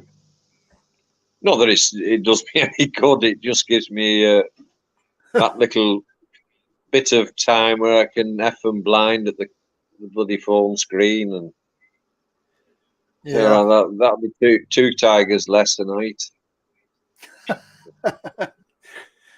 Yeah. So, as I was saying to you, I'm already pissed off with all the flights being changed again. I've had to alter my holiday plans. How did they get away with that? They're so corrupt. They really are. And the guy's just full to the brim of bullshit. He deliberately creates tickets that have an iffy connection time, usually on the Luxor to Cairo one. You know, and he come back and said, "Oh, I've cancelled your Emirates flights." I said, "Well, why?" Because it was an A to B journey, fantastic, short waiting times. He said, "Yeah, but it would have meant you staying in Cairo 10 hours for your connection to Luxor." I said, "Well, you should have asked me, not just cancel the ticket." I said, "I've stayed at Cairo before at 10 hours. I said, "Yeah, it's a bit of a bummer, but if I've had an enjoyable holiday, I'll cover that by reading a book or going on the net and talking to X, Y, and Z. You should have asked." And oh, too late now. I've changed it for you. That'll be an extra 3,500 Egyptian. Oh, wonderful. You know, I booked and paid for these tickets 3 months ago. Yeah. And Egypt is the only place that when you do that, you do not get issued the tickets until 3 to 4 weeks before you actually leave. And it's a scam. The first time, the last holiday I had there, he did exactly the same. I had to pay another 1,400 Egyptian for a change of time, which he changed. And there's bugger all you can do about it, because it's either take it or leave it. Egypt no longer fly to Bangkok, so I can't nip in there and book that. Got Al Jazeera Airways. Extremely difficult, because you've got to talk to a guy in Cairo that doesn't really communicate in English very good, and it turned out to be extremely expensive anyway. We've got a family firm that deal with Turkish Airlines, which do fly from Egypt all around the world. But the only one he could offer me was a 10-hour stopover at Mauritius. Like Luxor, Cairo, Cairo, Mauritius, Mauritius, Bangkok. Oh, Jesus. So I said, there must be an easier bloody route, because I knew Turkish Airlines flew all over the world. Yeah, exactly. He said, "No, that's the only thing that's available, and it'll cost 42,000 Egyptian, which is then it was 2,000 euros." So, you know, I'd be glad to get out of the bloody country. It sounds like he's doing a bit of a scam job, I think. Yeah. I just have to accept it, you know. Yeah, well, you've got no choice, really, to be honest. I've got no choice whatsoever, because I'm faced with the same difficulties if I attempt to book on the internet. It's the connection times. And Egypt connection times from Luxor to Cairo knacker everything up. Yeah. You know, you can't get less than between a 7 and an 8-hour stopover at each destination, like, you know, from Cairo to Doha to Bangkok. And coming back, you've got long connection times. Yes, I've got very good connection times still, thankfully. The longest one is 2.5 hours. Yeah. So I keep telling myself, well, I paid for that luxury, a very short stand down times. Yeah. For now, but until he changes it. Yeah, it just pisses me off that I have to allow the guy to screw me. Yeah. There's nothing I can do about it. But now, because of the exchange rate in Egypt to buy euros, as I was saying to you, like 18 months ago, it was 17.5 Egyptian pound to €1, and it had been that for God knows how many years. It might creep up to 18 now and again. And then it started climbing. Now it's 100% more expensive, 34 Egyptian pounds to the euro. Wow. So instead of 17,500, I have to pay 34,000 Egyptian for the euro. Now, yeah, I'm managing to do that now to pay for the holiday money, because I still have to convert euros to get out there. But I cannot go over to Thailand to live, because I need 800,000 baht in the bank account for the retirement visa. So my available finances have been cut by 50%. So I'm going to have to wait it out in Egypt until it comes down to at least 20. Level. Yeah. You know, before I can even think about it. Are you not going to do a marriage visa? No. The problem I've got, like, yeah, I'm fully divorced. But I haven't got the divorce papers. They were never sent to me. Okay. So I would have to contact a friend in the UK to get a copy of my divorce papers, and I can't even remember where the divorce action was. Yeah. You know, and the hassle of that, I just can't be asked. And I've explained this to Rini, and she said, I'm not bothered, not interested, doesn't matter, it's not important. And for the hassle of getting a marriage visa that would knock it down to 400,000. Yeah. I just can't be asked at my age, to be honest with you. Like, I'm 70 in February. Oh. You know. So Tempest Fugit for Alfie. Big birthday. Wow. Yeah, but I'm lucky. I mean, I feel perfectly fit and healthy, so and death is something I've never thought about. I know people constantly think, oh God, how long have I got to live? Yeah. Will I survive next year? To everybody. God, that can't be bothered. To everybody. Yeah. That's it. One guaranteed thing for everybody, that is. Yeah.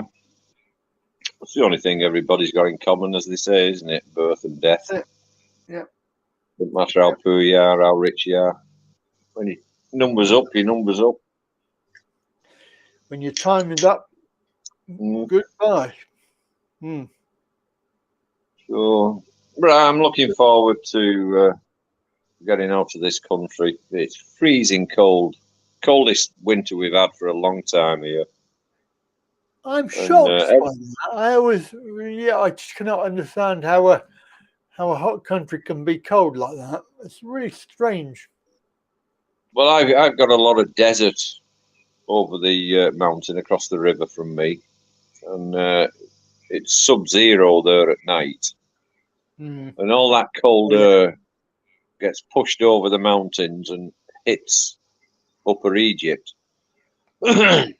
So the average temperature, because usually I'm up between 2-3:30 every morning. So I go to bed usually about 7:30. You know, you're lucky if it's 7 degrees in the morning. And it doesn't get much higher until about 10:30. Then there's a little bit of sun, might reach 13, and then boom, it just dissipates quickly, that little bit of heat, because the sun is so low. But this year has been cold, without a doubt. But it's not just that. Everybody's so miserable and complaining because literally every day they're increasing the prices of basic daily needs. And the people have had enough. They can't afford to eat. And I'm not joking about that. You know, I mean, say 2 years ago, I feed the cats tins of mackerel. 2 years ago, I was paying 13 Egyptian pounds for a tin of mackerel. I'm told today they've gone up to 40 Egyptian pounds a tin of mackerel. Wow. And, you know, that's a lot of money every year. And the imported cat biscuits trebled in price. My food, everything shot up. Cheese went up 200 Egyptian pounds overnight for a kilo. Wow. So I just don't buy it. I'm going to buy it in Thailand, which is cheaper. Yeah. And bring some back with me. Because I do like my cheese, but I'm not being ripped off them prices out of principle. Crazy. Yeah. It's worldwide though, isn't it? I mean, that's the thing.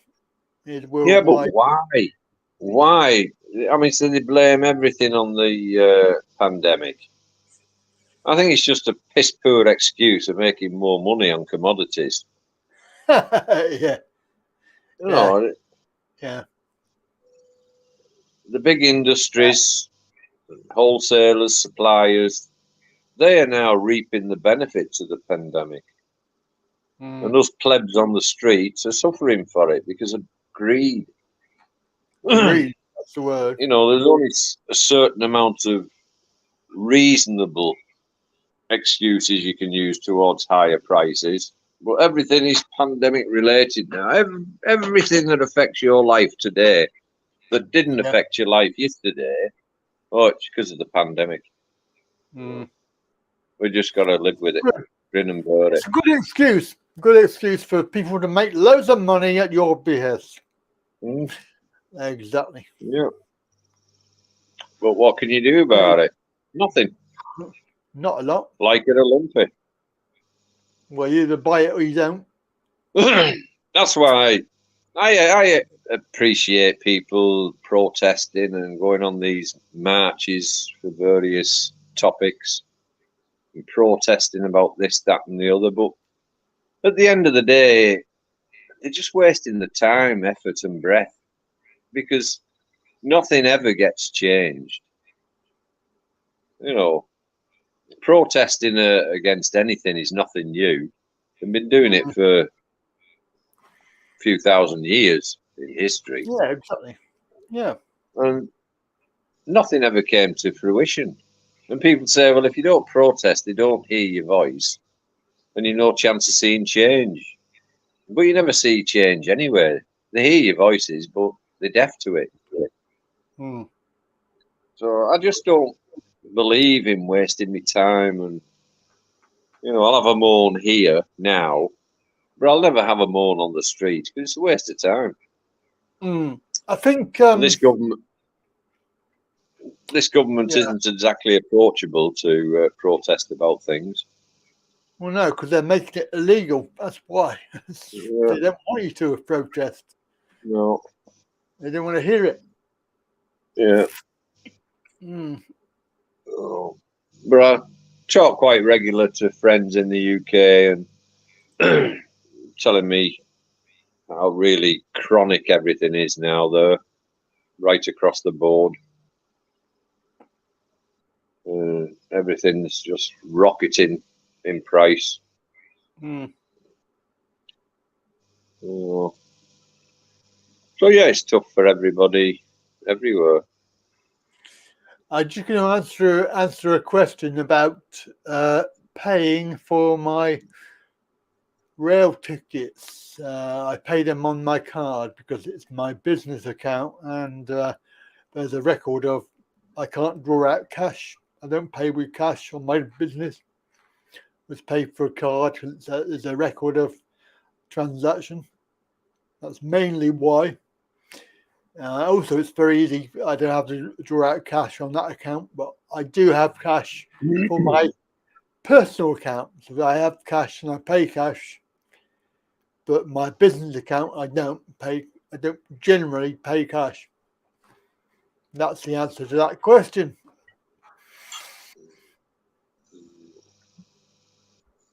Must admit, the only problem I never had paying by card is when I use the direct debit card. You know, you're actually paying in cash. Yes. They seem quite happy to accept that against a credit card, which are very rarely used anyway in the UK. Very true. Debit card is as good as cash because it comes out your account straight away. Yeah. And that's what I use for the bills that I pay for the business. I pay it with a debit card. It's not a credit card. Yeah. Yeah. But I mean, say I will be cashless society, which is what they want. That's the plan. But it's never going to work. I mean, you've got to do. You find their machine's broken, so they can't take card. Or there's a bug in the system, in the internet, or it goes down, or there's a power cut. Or... Exactly. You know, so it's never going cash to work. is reliable. You know, you've got it in your hand. No one can deny it. There's so many things can go wrong with electronics now. And it's so easy, or it seems to be getting so easy to hack into these systems. Mm. You know, I mean, so I use the Bangkok banking system I got with the account. Every time I use it to transfer money over, either for the building work or housekeeping, I'm always a little worried and nervous. You know, can somebody hack into my phone or put a key login bug in it to take over the account and what have you? Get your password, something like that. Yeah, Yeah. I know. It's always at the back of my mind. Cheers. I just answered this question. My dad's okay. He's having a problem with. He's got onset of. We believe it's pneumonia. We're not sure, but he's on antibiotics now, so he's not doing too well. How old is he? 85. Well, I hope I reach that. He's obviously had the fall the other week. Had the fall and broke 2 ribs and broke 2 bits off of his lumbar spine. So he's in a lot of pain anyway. Of course, he had this lung infection type thing, which obviously didn't help. And the older you get, the longer it takes for anything to heal, even a cut finger. You know. Well, they claim 6 weeks, but I don't believe a word of that. Yeah. I'm not at 85. It's going to take him a long time to heal those ribs. Yeah. I've never broken a rib. I've broken a leg. And that was a good 12 weeks, I think. My leg didn't heal. Well, the only thing I've ever broken in my life is ladies' parts. That fall I had in Pattaya, how many years ago was that? Was it 5 years ago? Quite a long time. You know, I still have trouble with this shoulder, and I've got a pyramid-shaped bone sticking up. I remember. Luckily, yeah, you would, you bastard. You played it 20 times.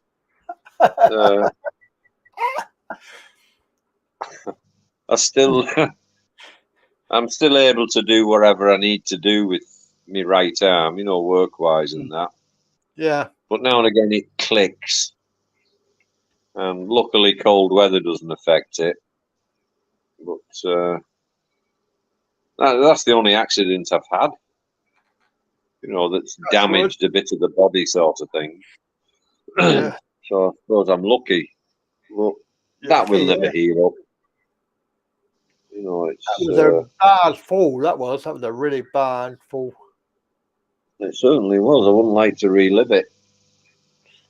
You can always watch the video if you want to relive it. No, you're all right, Andy. It's already embedded in my mind. I don't have to watch a fucking video to remember it. Oh dear. I don't have to remember you attempting to turn your camera down quickly. Or it's Andy not trying to laugh too much while he picked me up off the floor. You know. Time is a great healer, they say. But sometimes it just fails. It does. Oh dear. That's funny. Yeah. So anyway, on about the flight. So because he changed the flight times, I missed me connection flight from Bangkok to Buriram, which was just about to be paid for. Luckily, I managed to stop it in time, so that would have been another 2,500 I lost. Yeah. So Reenie's picking me up at the airport. As I said, as long as she doesn't forget this time, like she did last time. Yeah. And we're stopping at the Nature View for 2 nights. Nice. And then drive. Yeah, but they've put the prices up. They sent me a price, how much it would cost me. I can't remember honestly what it was, but it was 950 a night. And then they said, it's we give you the wrong price. It's 1,150 or 200 a night. So I accepted that, and then I got an email because I asked, can I have the same rooms we had last time, which was I think 304 or 309, the corner pool room. And they sent back, this is how much it'll cost you. That's it. Right, yep, that's okay. And then 3 days later, I got another email off them. Oh, sorry, we're fully booked. All the pool rooms have gone. So I said, look, just give me any room with a balcony so I can have a cup of tea and a cigarette in the morning. Anyway, the email back, they just had a cancellation. One pool room, standard pool room with balconies available, which is 1,050 a night. And then we're going back for the last 4 nights there before I fly back. And that's come down the corner pool room, 900, I think. No, 850 promotion price. Because it's must be coming out of high season by then, towards the end of March. What's going on then? Because it's obviously it's Chinese New Year at the moment, but it won't be when you go. No. It's not Thai New Year until April. Yeah. The thing is, if you want to stay at a particular place, you've got to pay what they say. You know, you can't negotiate or what's your best price and all this crap. Well, I suppose 950 to 1,050. It's only 100 baht anyway, isn't it? So it's not. Is it 100 baht? Yeah, 100 baht. Yeah. I think I paid 950. Yeah. No, I'm not too bothered about the price, to be honest with you, because I like that hotel. It's clean, comfortable, and it's smack bang where I want to be. Exactly. And there's good parking for the car. Yeah. So, I like it. Yeah, it's happy all around. I mean, to be honest with you, I didn't really want to stay in Pattaya. I wanted to just go straight to Buriram, but I can't expect her to drive 7 hours and turn round and drive back. You know, although she said I enjoy driving, it's no trouble. And I said no, it's too long that. What time do you get in then? What time of day is it? Originally on me flight tickets, it was 7:30 a.m. Oh, okay. But now I land, I think 6:30 p.m. Oh. No, sorry, no, 1:30 p.m. But I weighed up the time of getting through immigration, collecting my luggage, buying internet, which I need so I can contact her. I don't have to get money changed because I've got about 10,000 bahts here in the house. And then it's roughly an hour's journey to the other airport. And I missed the last flight by half an hour. So it was no point trying to rush through because the plane only has to be delayed landing 15-20 minutes and that's it. Yeah, you're stuffed. Yeah, so I said, well, just forget it. And also, you can never guarantee going through immigration or anything like that because sometimes you just go straight through. Well, it was on the Pattaya news that there's delays now because of all these thousands of Chinese that's been allowed out of the zoo. And they put extra checkpoints on, but they can't cope with the masses. Yeah, it may be an influx because of the Chinese New Year, but it may be, very happy we're back in Pattaya. You know, there could be fucking hundreds of thousands of them when I land. That's it. I know that when I go through, normally there is a big queue because obviously everybody's getting off the aircraft, and I don't bother. It doesn't bother me. I go through the special special lanes, so I'm not worried about that. Normally, there's no queue for me. Well, the last visit was certainly quicker than previous visits through immigration. But having said that, there were still long queues, but everything seemed to go smoothly. And I was soon collecting me baggage. You should go through the special lane now, because it's for older people. I know nothing about that. When I land, I will look for an above head sign saying "Old Bastards Queue Only," and if you do have it, I will join the rest of the old bastards that go to Pattaya. Probably take long with all the bloody crutches, walking sticks, wheelchairs, Zimmer frames. Yeah, exactly. Yeah. But I'll take the healthy option. Yeah. On that note, I think we have to call it a day today because we're going over time today. I've had a good time today. It's been really good. Oh, I just noticed the time. Yeah, 6:15. 8:15 for me. Yeah. So it's got to make me dinner. Yeah. I might have a bowl of muesli. Muesli. Yeah. Muesli. A bit peckish. Yeah. Well, I'm on a healthy eating fad now. Oh, sod off, are you? Well, I'll tell you why. Okay. Rini loves taking secret photographs. And she sends them now and again from the last visit. And there's one of me towards the end of the holiday, just in shorts, having a cig, when I just finished working on a job outside. And the belly is overhanging the shorts. I think I've seen that one. No way. I said, do you ever post anything like that on your Facebook? Otherwise, it's divorce. Alas, end of. Bye-bye.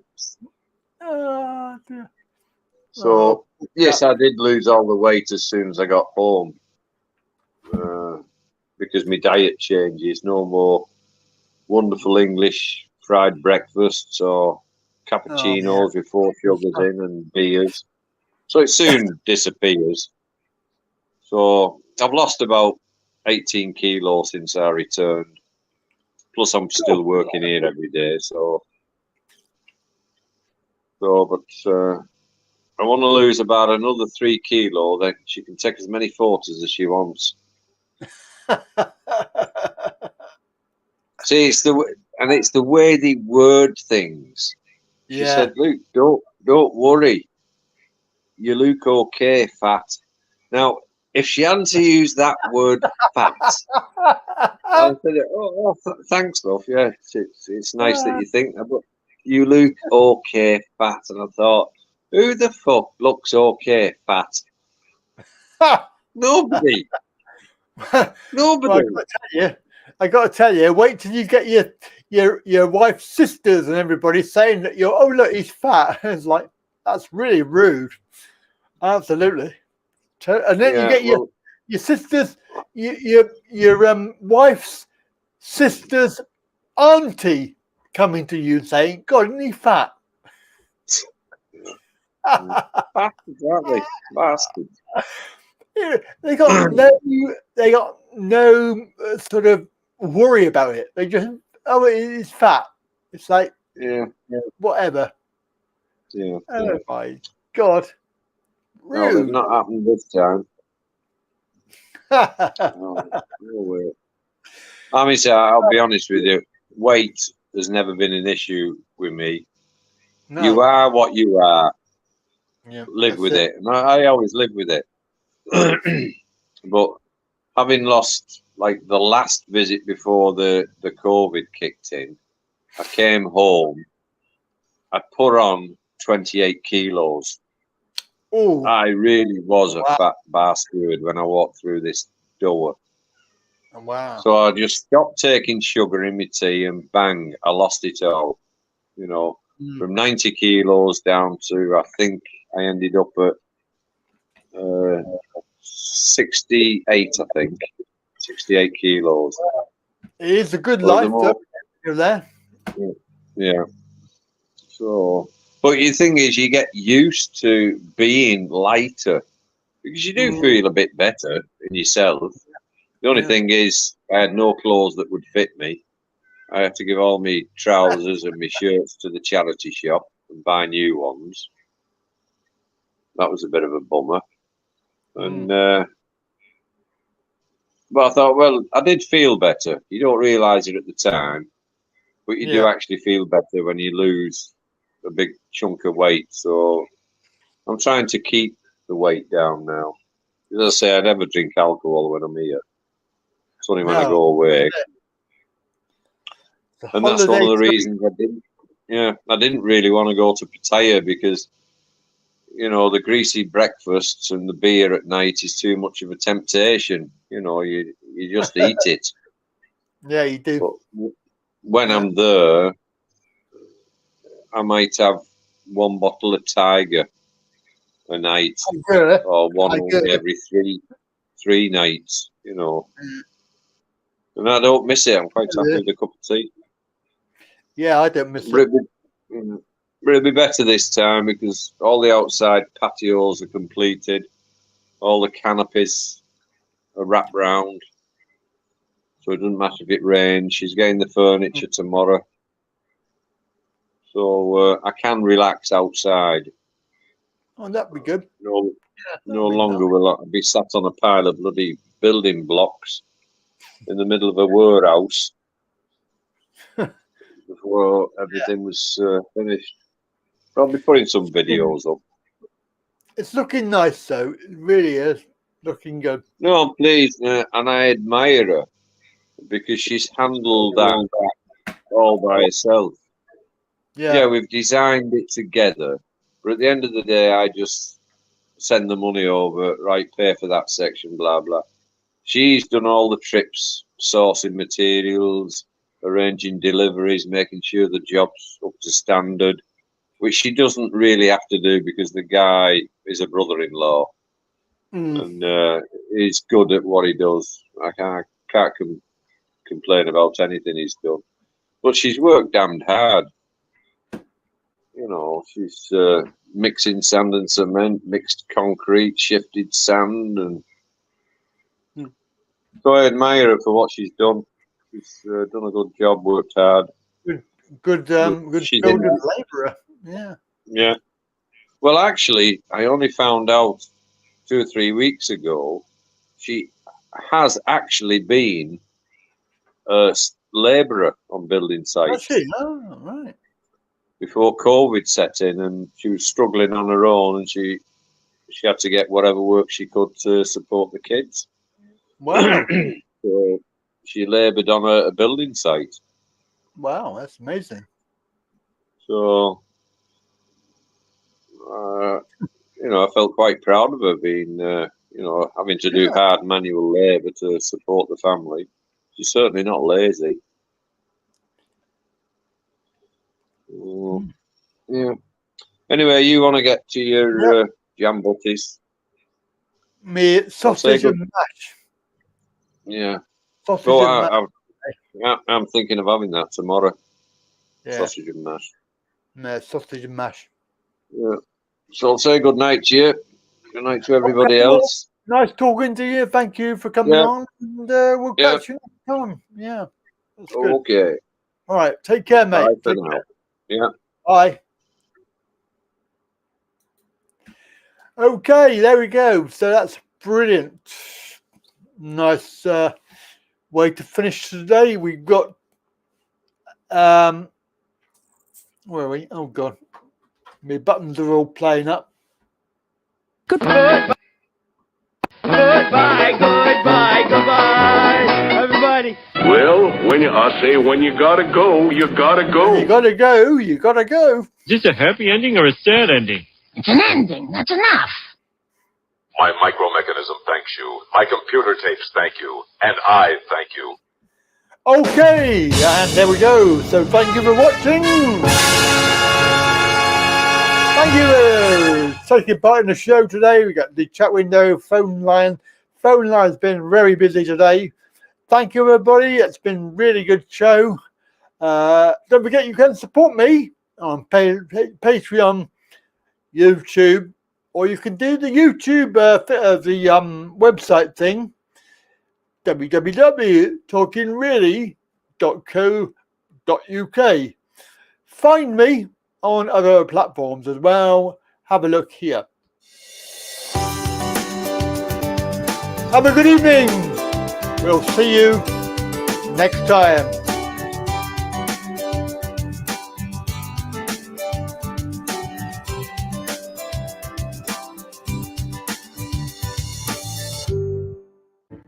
Harry, are we ready? Yes, ma'am. Then let's do it. All hands, initiate shutdown sequence.